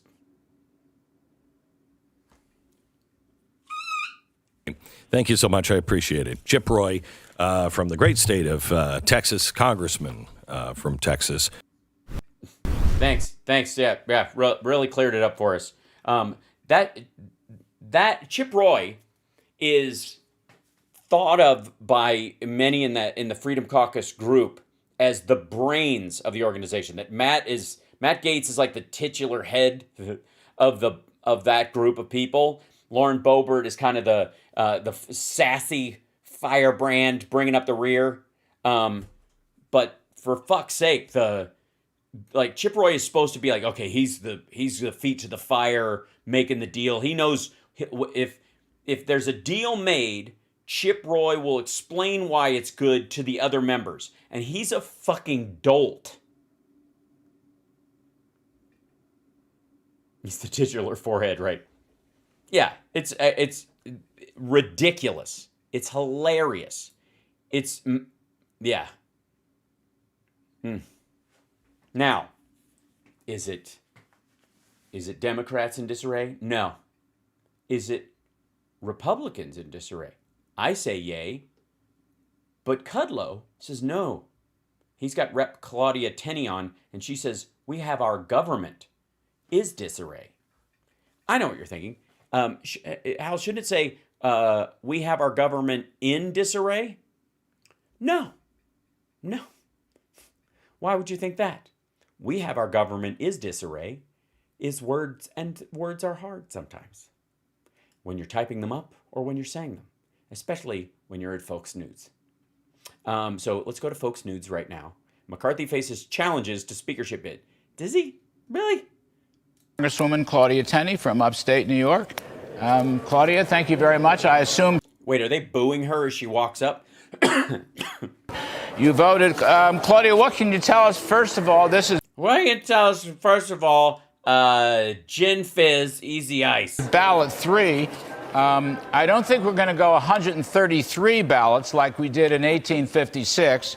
He was there, you know. He voted present. We might go 9, which we did in the modern era in 1923. Happy New Year. You look like $1 million. Give us a little insight. She kind of looks like she's going as Nancy Pelosi for Halloween. I'm not going to lie. Inside baseball. What's cooking? Yeah, Happy New Year. Well, we're under our third ballot. Yes, Happy New Year. I don't know what that accent is, but sure. Luckily, my name is at the end of the alphabet, so I get to vote last, so I can be here with you. But it's pretty unprecedented at this moment. I think that right now... Well, it's unspeakered, I would say. I really think the Republicans need to start sticking together. I've listened to all the conferences. I've listened to everybody's discussions. But right now, we have our government really in disarray, and we... Excuse me, you have our government is disarray. And secondly, it's not our government. Your party is in disarray. The rest of the government is fucking fine. As a matter of fact, the president is with the Republican minority leader from the Senate and Republican senators in fucking Kentucky touting the infrastructure bill. The government is working. You guys are fucking bad at this. We really need to get it together. We are seeing the American people dependent on what we can do as Republicans. We're the last best hope right now. It's just for your vanity, Earthshine, I think. No, the points are good. It helps somehow. I don't know how. I'm glad to see it. Earthshine 17. It makes me happy. It's fine. Thanks. I don't know if it helps me, but I like to see it. Well, we have a Senate that's run by the Democrats. We have the administration, which is, freewheeling executive orders. Our border is open. No, it isn't. Border's not open. We have skyrocketing inflation. We do not have skyrocketing inflation. Turkey has skyrocketing inflation. We have better inflation than other places. Are the only thing that can stop what's happening with this. Yeah. It's authoritarianism. This authoritarianism. Yes, this absolute. It's terrible. Thank God Trump was in there for 4 years and didn't do any of this executive order horse shit. Or refusing to let bills come to the floor, through his control over Republicans, and especially if they were bipartisan, so he wouldn't have to share a stage with Democrats. That ends now. Communism from the left. We even had a communism Democrat get up on the floor today that said she was honored to vote for Hakeem Jeffries from the People's Republic of Brooklyn. Last time I knew, New York State was not a communist regime, was not the People's Republic of China. So this is... I think she's kidding around. The kind of people that are on the left laughing and mocking us while we... Yeah, she's mocking you for calling it the People's Republic of Brooklyn. Some fuckhead from your caucus called it that, and they were dunking on them while you guys... played ostrich. We need to really get a speaker in place. We need to get everyone sworn in, and we need to get down to the business of fixing inflation and our economy, getting growth. How? Dealing with the southern border. Getting growth. Oh, check that. Hey guys, how we do on getting growth? Nothing on that yet. Okay, well I'll just, you know what? I'll check the box anyways. How about that? Okay, and then inflation. What are we doing about inflation? Complaining. Okay, I'm not going to check that box, but I will put an X through it. Right? Order and holding this administration, which is very lawless, accountable. Very lawless. Yeah, it's amazing to me that when Biden rides up on a horse with a Remington and a 6-gun with his hat raked to one side, making people dance by shooting at their feet. Finally. He's fucking Jesse James, this Biden fella. We've got to get started on it right away. So I hope that we get to it. Yeah, we got to get started on it right away. Draft something, fucko. That has nothing to do with committees. That has nothing to do with who's speaker. Draft a fucking bill, stupid. This drives me nuts. Once we blah blah. No, once we. Every member, anybody who comes on a show like this, who's been, let's say, through two sessions, should have put some legislation of some sort on the floor or co-sponsored something that they can describe in these settings. Like, we need to, bring down inflation, as I've tried to do with this, and this. That we need to attach, limitations on spending so that we're not overdoing it in certain areas. We understand that, anybody who's got a mortgage on their home, nobody lives totally debt-free, but you want to manage that so you can make sure that you're not doing yourself any long-term damage, which I help to do through this, and this. It's not fucking hard. Unless you're a Republican and you don't do any fucking homework. You can even talk about, like, when I was on the Judiciary Committee, or I was on the Budget Committee, or I was on the fucking Appropriations Committee, any of that shit, you can go, we addressed this, and it came a piece of legislation that blah, blah, blah. Right? That's what you do. None of these fuckers do it. All they do is lay out these, this small litany of gripes, and they all sound exactly the fucking same. A ballot very soon. I appreciate and understand the concerns that people have, but guess what? Festivus is over. Wow. Yeah. Enough of your the airing of grievances. Time for grievances is over. We need to come together. We need to stick together as a group. Otherwise, we're failing the American. First of all, pretty sure she said sick together, which makes sense. And also, do you even freedom, bruh? What? These people can't, what are you, canceling them? Huh? They can't have their own ideas? They got to go with the fucking herd? Is that what's up? Is that what you heard? People. Claudia Tenney, I was talking just a few moments ago with Newt. To a cup of ice, which should be filled with brandy. Gingrich about all this.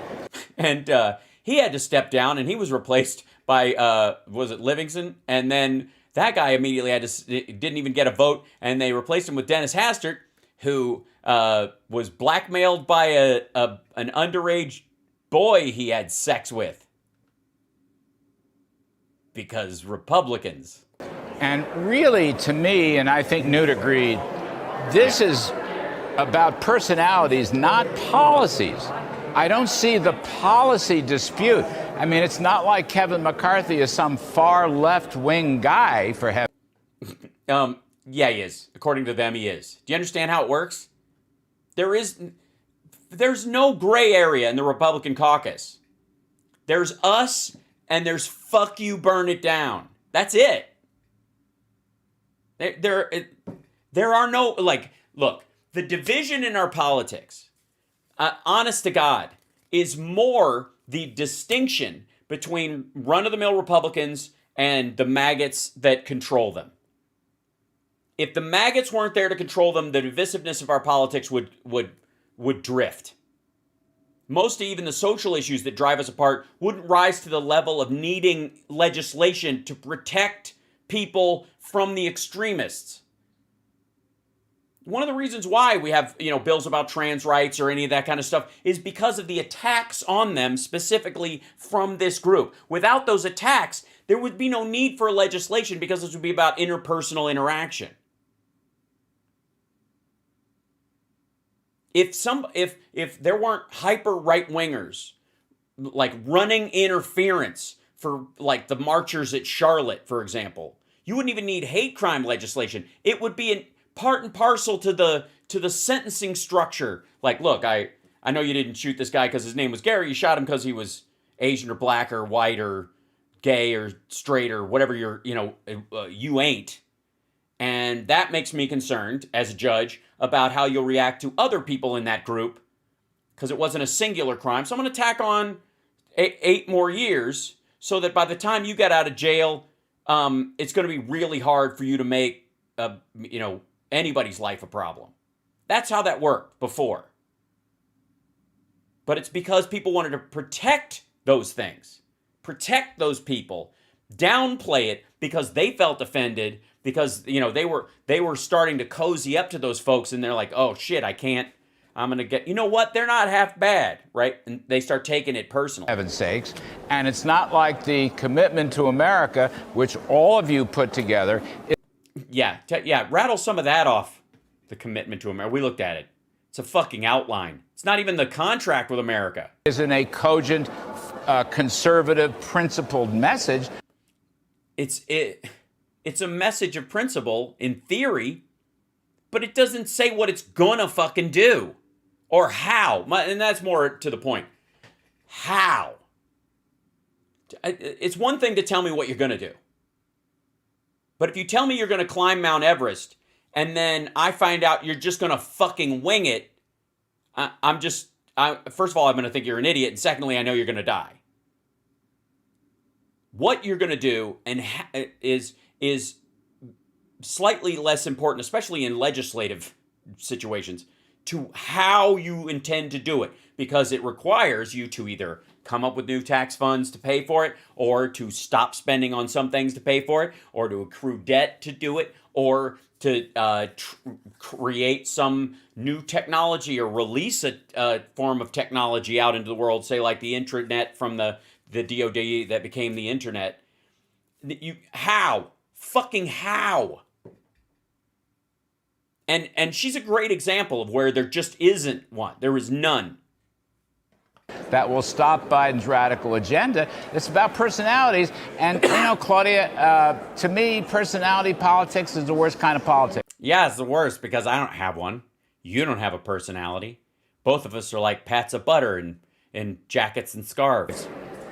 I agree with you 100%, and the former Speaker, Newt Gingrich, is exactly right. This has now come down to personalities. I've heard grievances such as, gee, Kevin, you voted for an omnibus bill 5 or 6 years ago, so we're going to hold that against you. And so 5 or 6 years ago. Wait a minute, I hit you tonight. We never can support you, no matter how far you go on bending and changing these rules. To be honest with you, I think Kevin has gone far enough. I think these rules, he's made concession after concession. I think it's time to play hardball now and say, look, you need to join the team. We need to stand up for the American people. They're not on. All right, asshole.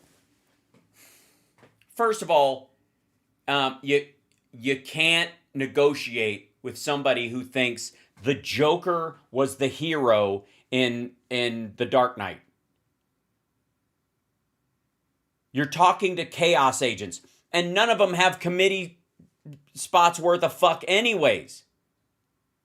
They're not even in line for them. What are you going to do? Take something away? All that does is give them more free time to go on Steve Bannon's show and scream about how they're going to burn the whole fucking thing down. You got no leverage because they've got nothing, and they're Congress people.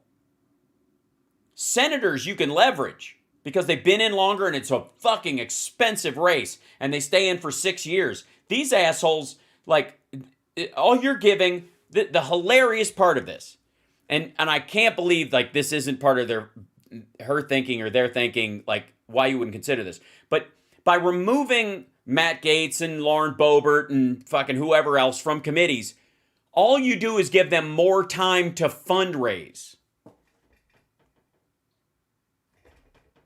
As outsiders, which a huge chunk of the party, that's all they give a fuck about. We need to stand up for a rules package that gives us a strong leader so that we can stand up to this. Yeah, they want a weak leader, stupid. They want to be the tacit leader. They want him on a leash. They can fucking yank anytime they want. It's not going to happen. This woman is nuts.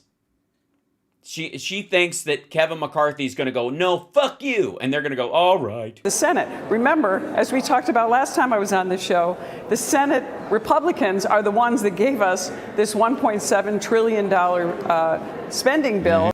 No, they didn't. No, they did not, ma'am.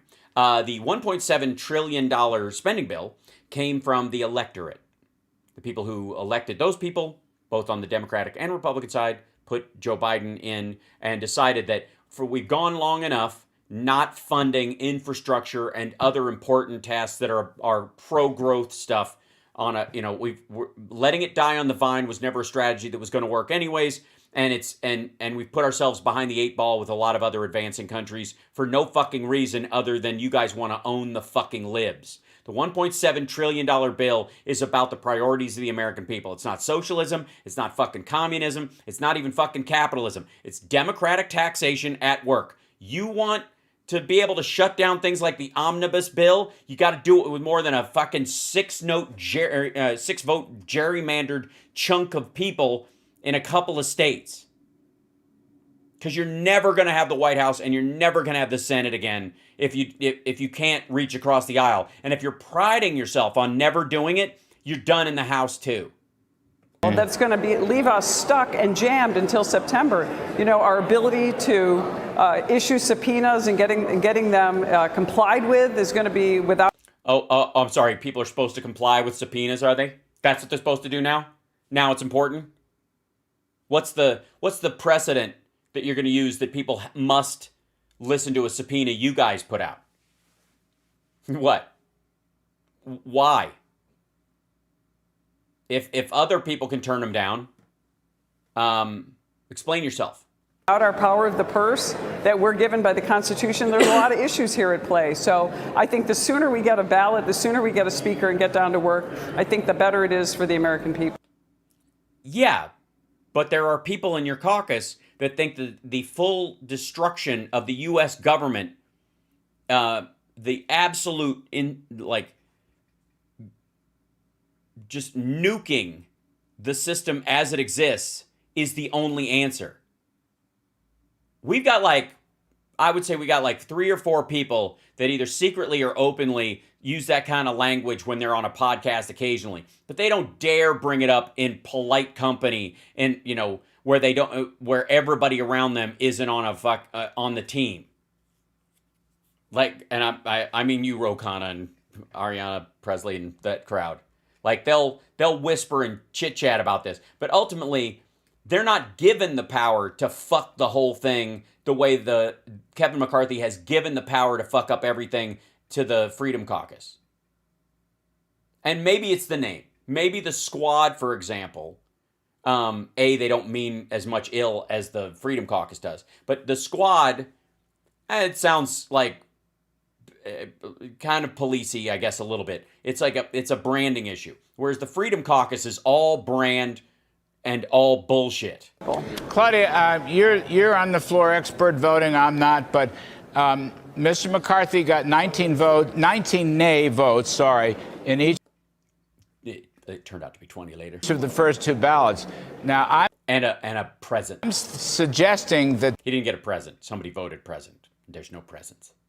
There's nothing under the tree, Kevin. That's not such a bad thing. In other words, the 19 hasn't gone to 30 or 35. He originally had, he won the majority vote earlier, but I think he lost 30-something votes. So far, the nays haven't ballooned. Yeah, they have. They started at 3, fucko. 3. Is that a good sign for Kevin McCarthy? It's great. It's great. He should go back again a couple more times. Yeah, it's it's getting better all the time. It's good. It's good. And at least he's not up against people who pride themselves on being belligerent assholes. In your judgment. I do, and I think that there's a lot going on in the social media world. A lot of conservatives don't really understand what's going on here with the sausage making and inside. Yeah, that is a problem. Their constituents are idiots, I guess. They don't understand the sausage making. Actually, I think a lot of Republicans, more than even Democrats, know how sausage is made. I'm just going to say. Inside baseball, and that we need to govern. And is it sausage is made inside baseballs? The alternative is the other side. and they're mocking and making fun of us and grandstanding. What? I would never. What? Stop it. I would never. What? That's. What? That's not. I wouldn't. I mean. Dignity. Always dignity. Standing on the other side of the floor, because guess what? We're doing this to ourselves. It's not.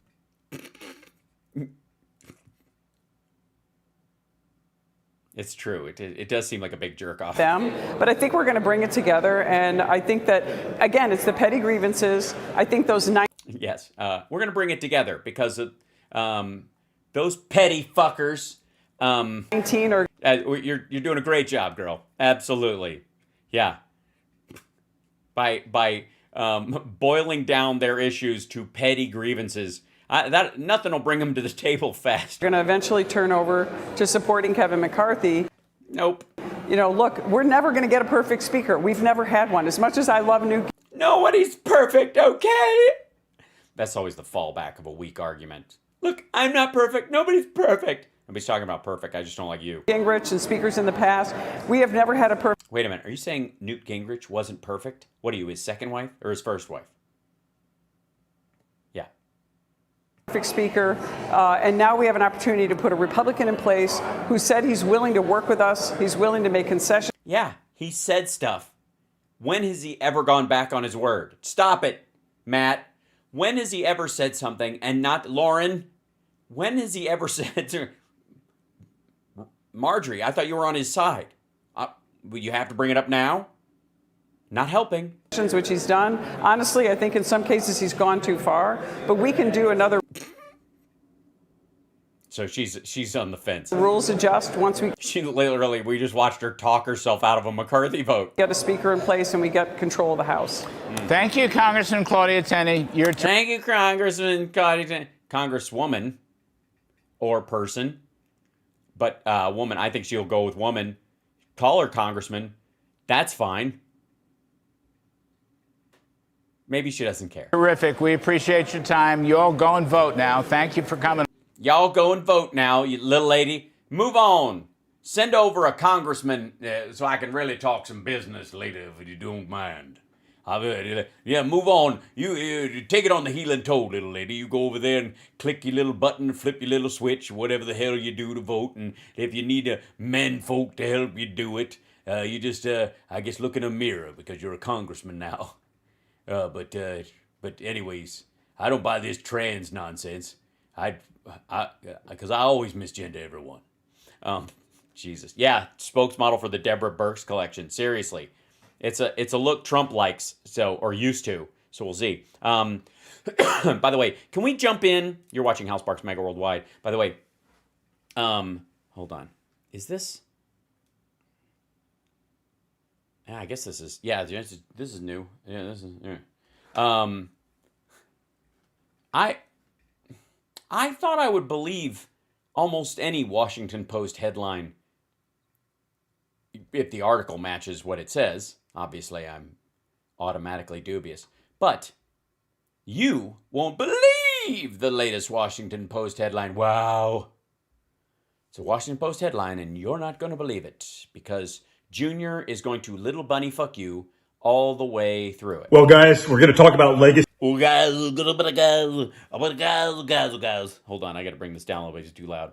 Well, guys. Media and the Washington Post. The legacy media and the Washington Post. Anything that's been around for any length of time is absolute shit, like my old man. Anyways, guys. The Washington Post.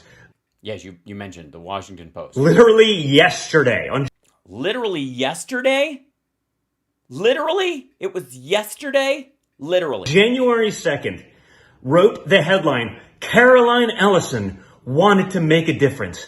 Now she's facing prison. Just so we understand who Caroline Ellison is. A close colleague of Crypto King Sam Bankman-Fried, Ellison, is now pleading guilty, saying that she knew what they did was illegal.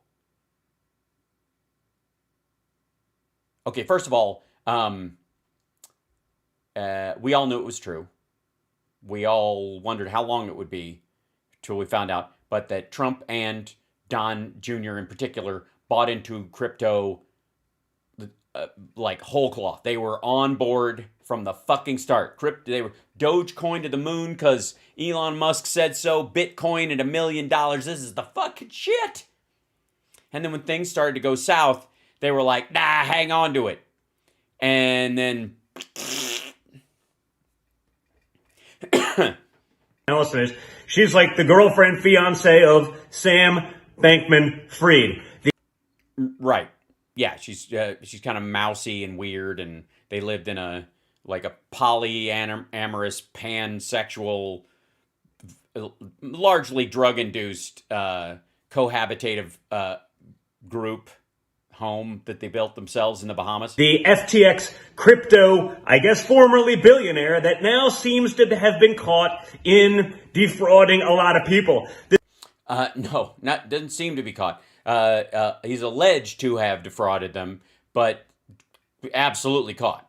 The same Sam Bankman-Fried, who was the number 2, I think after Soros, donor to the Democrat Party. Yeah, because he didn't have to donate to Republicans because they're already pro-crypto. So he was trying to move them by donating to Democrats. And stifle, quite frankly, he thought he could buy his way out of some of the like Elizabeth Warren legislation about regulating crypto. And they went, nope, you can donate, but that's not going to change anything. And the funny part is that he fucked up the whole thing and was the reason why regulation will be easier to do. Now, they want to take those funds and donate them to leftist causes rather than giving them back to investors and all of that other stuff. Yeah, tough shit.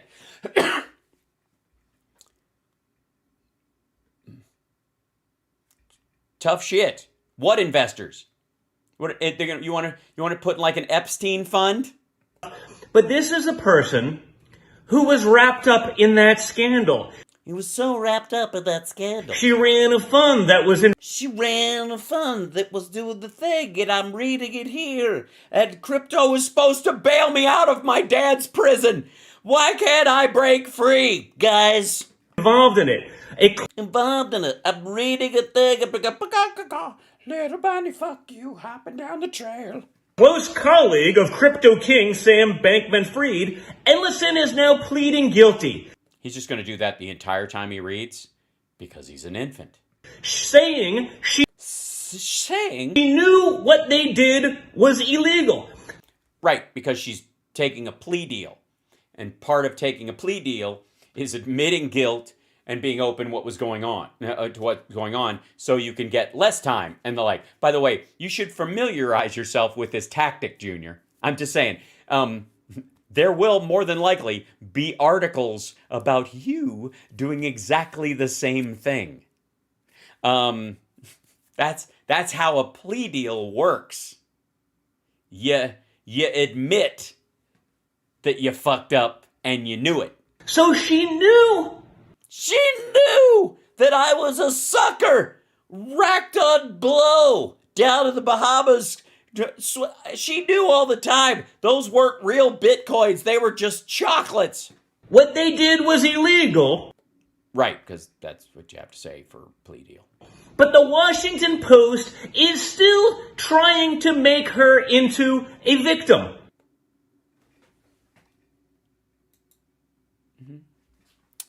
Let's see. Washington Post. She wanted to make a difference, but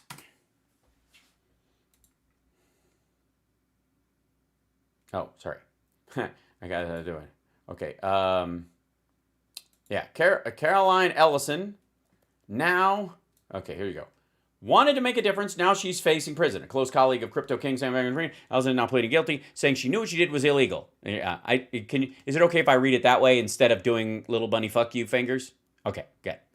For 4 years, Caroline Ellison and Sam Bankman-Fried worked together to build a crypto empire. Ellison ran the hedge fund connected to FTX, the cryptocurrency exchange Bankman-Fried founded in 2019. Beyond work, the pair had a lot in common. Both were children of accomplished academics, studied math at prestigious universities, touted the importance of giving money away to make the world a better place, but also lived with colleagues in a luxury penthouse in the Bahamas, and at times were reportedly reported to be romantically involved. They were in a polyamorous fuck hive, is what it was, like 9 people.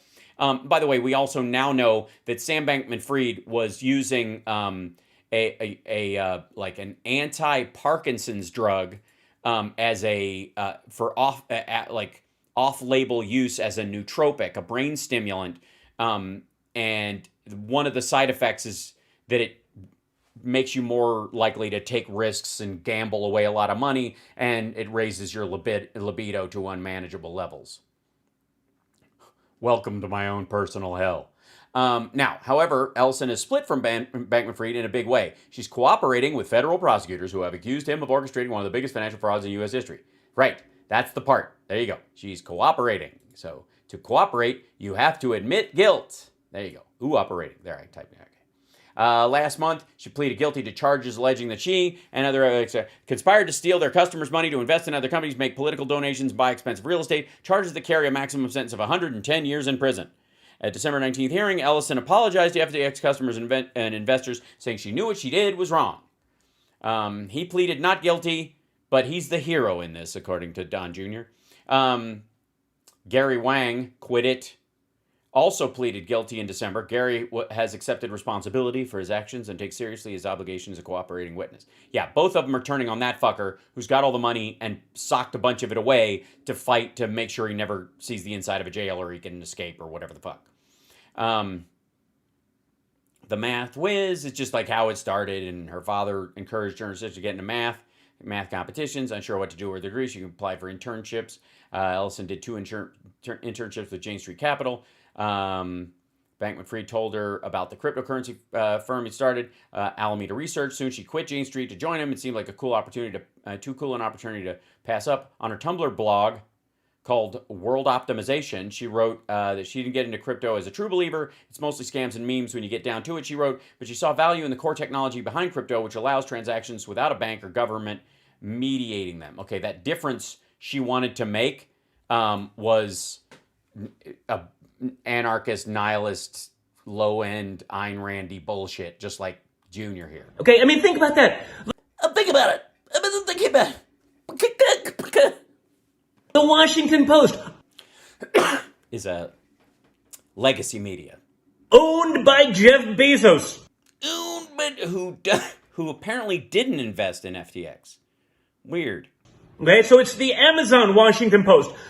Yeah, you know the guy who's actually a billionaire, unlike your dad? Notable headlines from the Washington Post in the past. Abu Bakr al-Baghdadi, austere religious scholar, at the helm of the Islamic State, dies at 48. Remember, that's the guy. That's the guy my dad killed. Who, and I have to remind you, because he's no Osama bin Laden. I'll tell you that right now. There's no Osama bin Laden. My dad took out. It was leading. Really? Did they go someplace nice? I hope so. I mean, he obviously put out. ISIS? He's an austere religious scholar, not a murderer, rapist. Let's see. Baghdadi,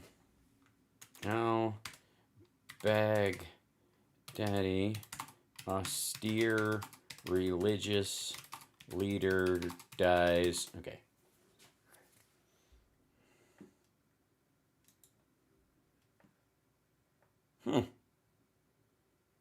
That's weird.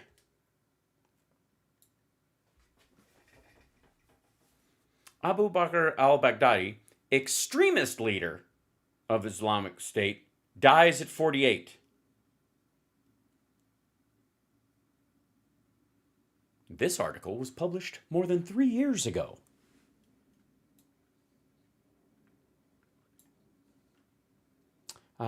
Took the reins of Islamic State, not known for fighting killing, but just 4 years later, helped transform his failing, notorious, vicious, and for a time, successful terrorist groups of modern times. Under his guidance, it would burst into public consciousness in the Islamic State, blah, blah, blah, shocking. He died in Northern Syria, raid conducted by Special Operations Forces. Trump said in Sunday news conference, ran into a dead-end tunnel, igniting his vis, killing himself and 3 of his children.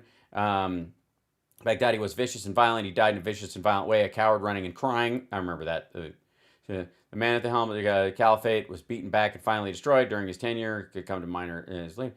Yet, despite the group's extremist views and tactics, Mr. Baghdadi maintained a canny pragmatism as a leader, melding a fractious mix of radical Islamist militants and former Iraqi Baathists and army officials into a powerful military force capable of overrunning cities and defeating Iraqi divisions in battle.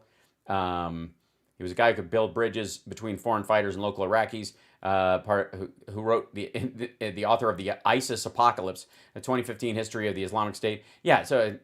Extreme brutality that would become the group's trademark, while his predecessors gained notoriety with videotaping beheadings and bombings of school playgrounds.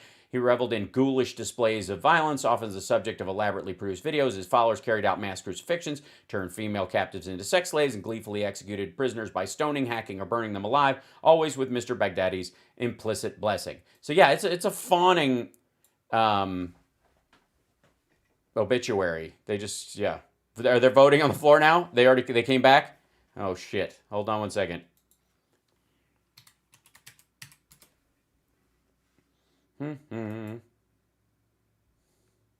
Let's see. Hold on. Got to go back to the beginning of it.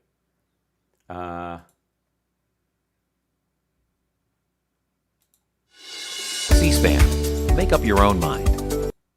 Sure.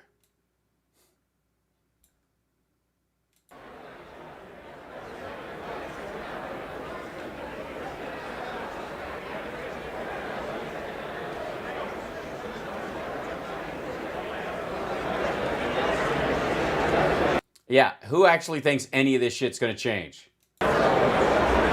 What happened in 45 minutes? I'm going to put this on the side. Once they start chalking up votes, I'll check in on them. But they're just gathering back again or finishing that vote. Because I'm fair. Yeah, that's live. Piece of. Opening day of the vote to adjourn. Oh, they just came back in at 8 to vote to adjourn again?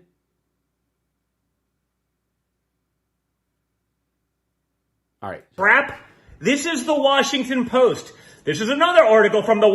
Oh, terrible. It'll be the part where they called him a rapist and a murderer and a killer and awful and an extremist leader and he's dead. And then they wrote this about how this young college girl fell in with the crypto crowd, wasn't a true believer, and then ended up being aware over time that she was part of a criminal enterprise and turned state's evidence against the person that the state's actually going after who was orchestrating the entire fucking thing. Why does that make you nervous? Washington Post. Before the FTX collapse, founder Sam Bankman-Fried poured millions into pandemic prevention. He's such a good guy. No, they're not saying that. They're saying he was laying ground cover. Should make sure he gets off easy. And guess what? By the way, no, they aren't. Folks, in our system, he probably will. Yeah, he will. Why? I thought he gave a bunch of money to Democrats, and you guys have control of the House, and you're going to do oversight. Unlike you, or certainly not me. Oh yeah. Well, I mean, in all honesty, they don't want you. They want your dad. So you'll take state's evidence. And by the way. Don does know he's a little bit safe because his dad once, he would sacrifice Eric in a fucking heartbeat. He actually did the things that he did. Yeah, he's going to go to jail. She pled guilty to charges that stack up to 110 years. The fuck do you think Sam Bankman-Fried's going to get? Most of those initiatives have come to a sudden halt, according to the Washington Post. I wonder why. Because the vast majority of Americans are either vaccinated or have herd immunity or have both. Because it seems as though he defrauded billions from people who have massive coke habits, allegedly, and, thought crypto would be their ticket out of this fucking... and poured them into leftist causes. And they're shocked. They want to put it back in there. Because guess what, folks? They're shocked they want to put it back in there? I don't know. Legacy media, they took their... Dude is losing his fucking mind. Their money to write headlines for him, in my opinion, right? Then why are they writing headlines about her being okay and not him? Why aren't they ignoring it entirely if they're on his side, that she's turning state's evidence against him. And by golly, they're going to write them, whether they deserve them or not. So what's this really about? He and his dad are mad that the Post doesn't even bother to run articles about Trump anymore. 'Cause fucking why? Whether it's current or not, they paid for those headlines with probably your money or other people's defrauded. No, I didn't. I didn't buy into crypto. That was dumb. Yeah, it's stupid. Solution in search of a problem. Massive, like you'd have to be fucking high to think. Unless, of course, no, there's a definite use for crypto. If you're a violent totalitarian regime trying to avoid sanctions by trading in human beings, guns, and drugs, or illicit violent technology, then yeah, crypto is perfect for you. Congratulations. Welcome to the financial marriage of convenience. Money, and they're going to write the headlines. The Washington Post literally only exists to push Democrat Party and progressives' talking points. 1 second. I appreciate him understanding that, or thinking, I suppose, that most of the Democrats I know would think al-Baghdadi was an extremist leader of the Islamic State. And that he looked pretty fucking bagged out at 48. And it had been a while since he'd been to the salon. Either that or he really likes tomato soup and he can't slow down. But in the meantime, let's see. Washington Post, Sam Bankman is Fried. Okay.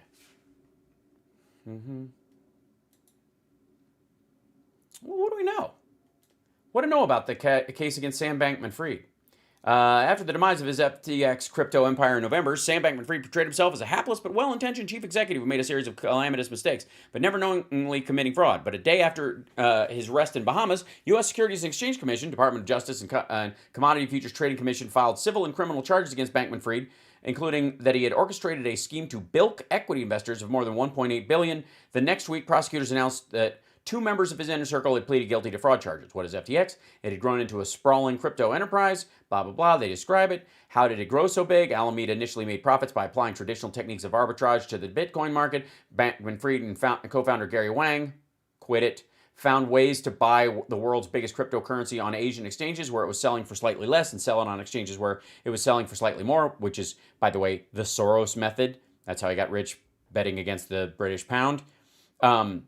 When he founded FTX, he promoted it as a platform for financially sophisticated traders and touted its automated risk management engine to the U.S. Congress as superior to those used by traditional market makers. At its peak in early 2022, FTX was valued at $32 billion by its equity investors. How did it get into trouble? This is the part where it becomes a love note and he becomes a hapless victim in all of this. According to the SEC, Bankman-Fried had from the start improperly diverted assets that customers had deposited with FTX for use by Alameda to fund its trading positions and venture investments, as well as personally make lavish real estate purchases and large political donations. He and Wang borrowed more than $546 million from Alameda to buy a nearly 8% stake in Robinhood Markets Incorporated, according to court papers. As the broader crypto market declined in value in 2022, other lenders began to seek repayment from Alameda, even though FTX had allegedly already given Alameda billions of dollars in customer funds. Bankman-Fried began to give Alameda even more money to cover those positions, the SEC alleged. What led to its collapse? Blah, blah, blah. What did Bankman-Fried say? Let's see. There you go. Do regulators buy that? No. According to SEC Chair Gary Gensler, Bankman-Fried built a house of cards on a foundation of deception while telling investors that it was one of the safest buildings in crypto. What specific charges does he face? There they are. I mean, it's all a bunch of leftist talking points, clearly.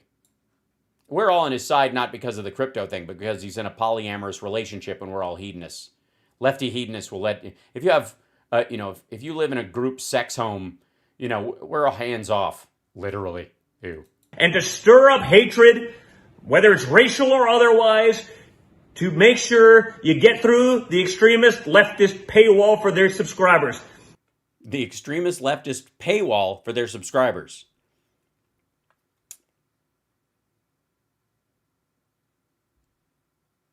I'm trying to figure out what that means. The paywall's expensive. So he won't subscribe to the Washington Post because he's a what? Anyone that still considers them a reputable purveyor of journalism. By the way, this is all because he's mad because he lost millions to FTX. Come on, wake. Come on, guys. Wake the hell up, folks. Wake the hell up, guys. So that's what the thing is. I'm out of time. That's my outrage. 3 minutes and 20 seconds for the week. Guys, don't let the nonsense. We can't let it happen. End of the thing. And this is what to expect when they do the things with the extreme. your update on mainstream media for the week. This is my job now. Guys, what the fuck am I? I'm a billionaire. Congratulations, folks. Thanks very much. Oh, you mean for like having a couple days where we get to watch the Republicans crumble in the House?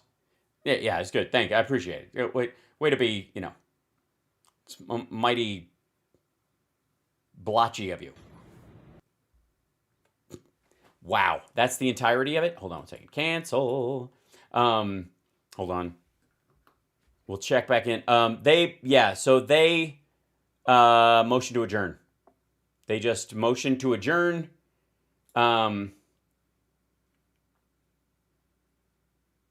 Let's see. Hold on. Play.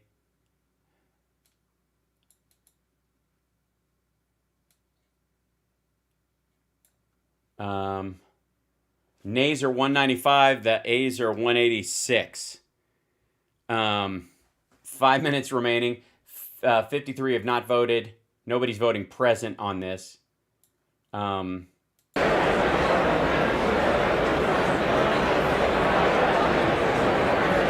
The Democrats are not voting to adjourn.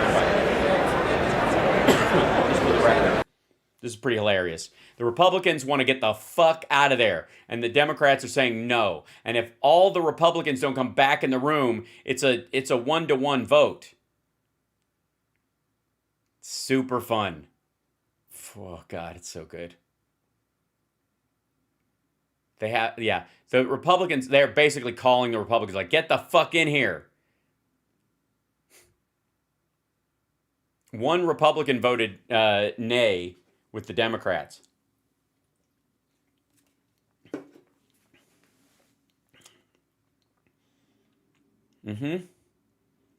So far, they've got the votes. They don't have the votes to make that asshat speaker, but they got the votes to get the fuck out. Day 3 of this fucking mess. And let me be abundantly clear. After the first failure and the middle of the day failure, it will become normal for a lot of these folks. And they are working right now. Look at him talking to Marge. And she's got her purse out so she can Ruth Buzzy somebody. They will be working on how to message this and they can spin it for about a day and a half. That progress is being made or whatever the fuck. And it ain't. It so ain't. But I love that they motioned to adjourn until 8 o'clock, came back, and then voted to adjourn for the evening again. They didn't have the votes to adjourn all night at that point, so they took a break, brought everybody back at 8 because they knew nobody would want to stay for another hour and a half as they went through counting everybody's votes in a futile attempt to do this. So, yeah. It's a hair's breadth, though, man. 195 to 206. If some of the Republicans come in there and go, fuck this, we're sticking around. Hal Sparks, guess the cocaine orgies aren't working for the Republicans anymore? That's probably why they want to adjourn. Nothing takes the edge off or puts an edge on and then takes it off or makes your edge worthless entirely, I suppose, like a coke orgy. Doesn't it make you impotent? Doesn't coke... I don't do drugs and I don't drink, so I don't know how any of that shit works internally. I've watched a good deal of it, but orgies, yes, but not drug use and alcohol. No, I like to be completely sober in an orgy in case the cops show up. But the important thing is, and only because look, it's a park, and sure, there are bands on stage and all that stuff, too much information. Sorry. I know I love Pelosi because she knew how to get things done. Right. Does it? Pound nobody now? That's amazing.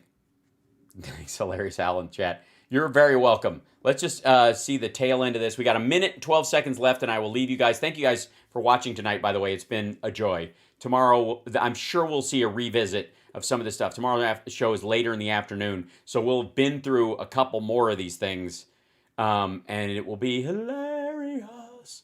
I'll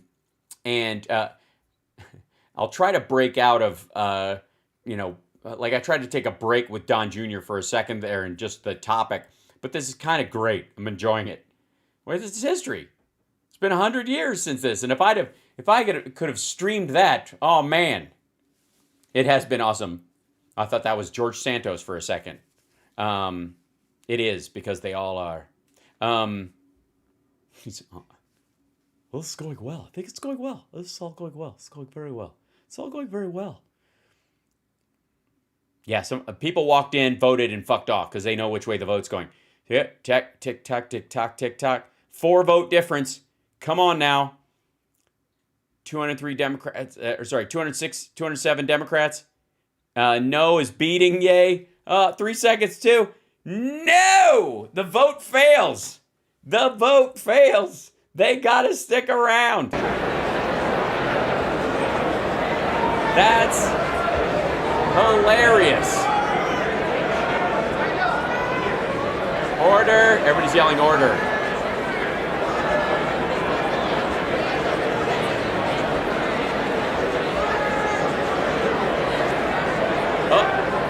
Oh, 2 more nay Republicans. Some people are still given time to filter back in. Order! People are yelling order because they want, 211. Oh, this is bad. Oh, it's bad, it's so good. I guess here we are.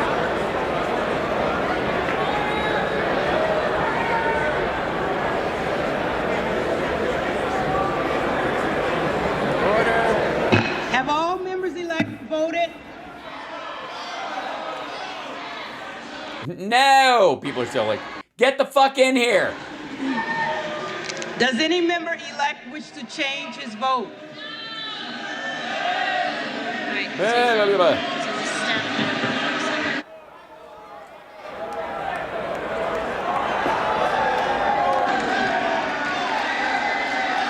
change.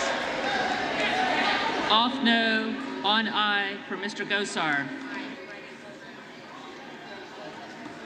Oh, Gosar said no originally. Now he's saying yes because he wants to go the fuck home.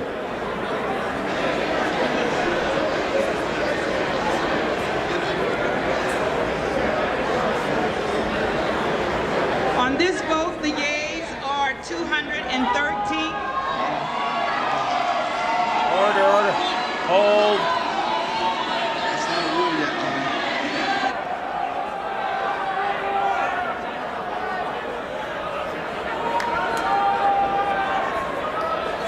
So funny. The Democrats want everybody to have to stick around.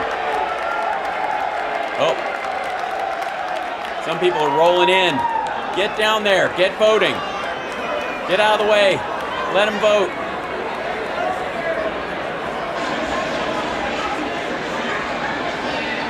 No. Mr. Jackson of Texas. Mr. Jackson of Texas votes aye.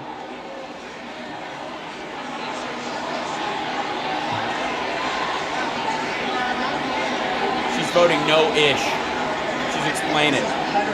Yeah, time is up, but they can extend it if they want to change. The time for regular voting is up. Mrs. Pedersen votes no. Zeroes it out. By the way, she's the only one who can call order because she's the clerk in charge right now.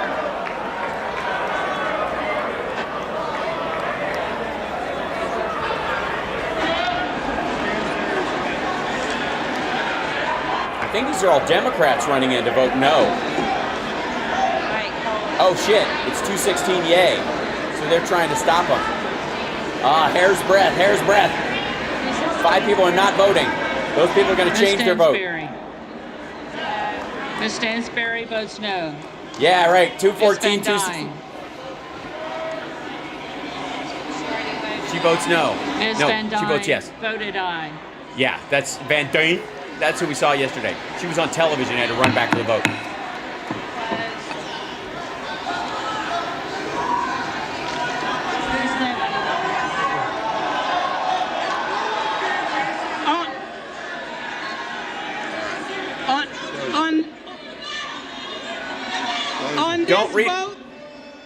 On this vote, the yeas are 200. On this vote, the yeas are 216. The nays are 214. Accordingly, That's the Republicans cheering that they can get the fuck out of there. the motion is adopted. Accordingly, the House stands adjourned until noon tomorrow.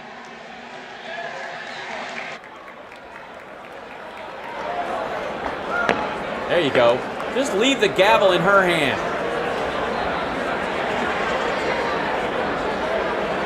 The gavel has come down, and you can see the motion to adjourn was approved. Yeah, because they were like elbowing people to keep them back. Yeah, noon tomorrow. That's a sweet work day. How much are they paid? I don't know, nothing yet. I think they're not officially sworn in, so they're not officially government employees yet. No, no, no, no, no, no, yes. No, no, yes. No, no, no, no, no, no, no, no, no, no, yes, yes. Ooh, yeah. I love QuickTime Harsh. It looked like a nail biter there toward the end. You can see the lawmakers in the well of the chamber, many of them yelling it sounded like to hold the vote open. There were Yeah, other people running back thinking, oh, fuck, we're not going to... The people with their, their names at the end of the list because their name starts with an X or a Z. Those folks were like, I can wait. We're going to vote one more time. They're like, oh, shit. They're going to... Yeah. They get paid, yeah. They get paid $175 a year. Well, those train workers that Biden negotiated for get almost $165, including benefits. It's for, And again, it's a lot of work. It takes a lot of... You're away from family. You have to spend time in two cities. You have to be able to buy an apartment or a house or something in that other city. There's a lot of options to it. In the Congress, you don't make as much as the people in the Senate do, and blah, blah, blah.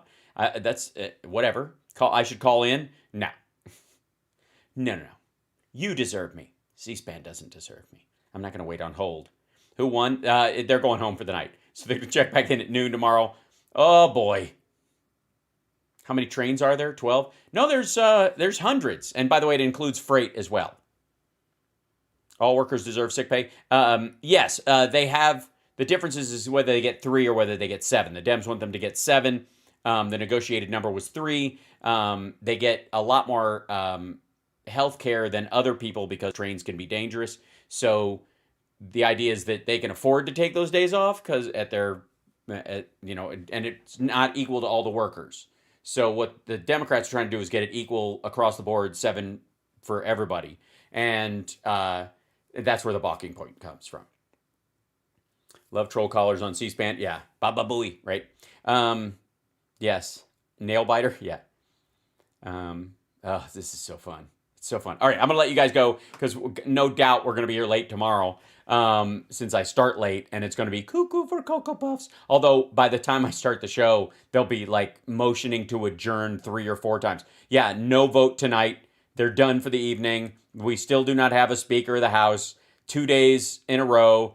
Super fun. And by the way, just for the record, I brought up as a thought experiment several times the idea that if they could get people to vote present, they could lower the statistical threshold for how many votes they need.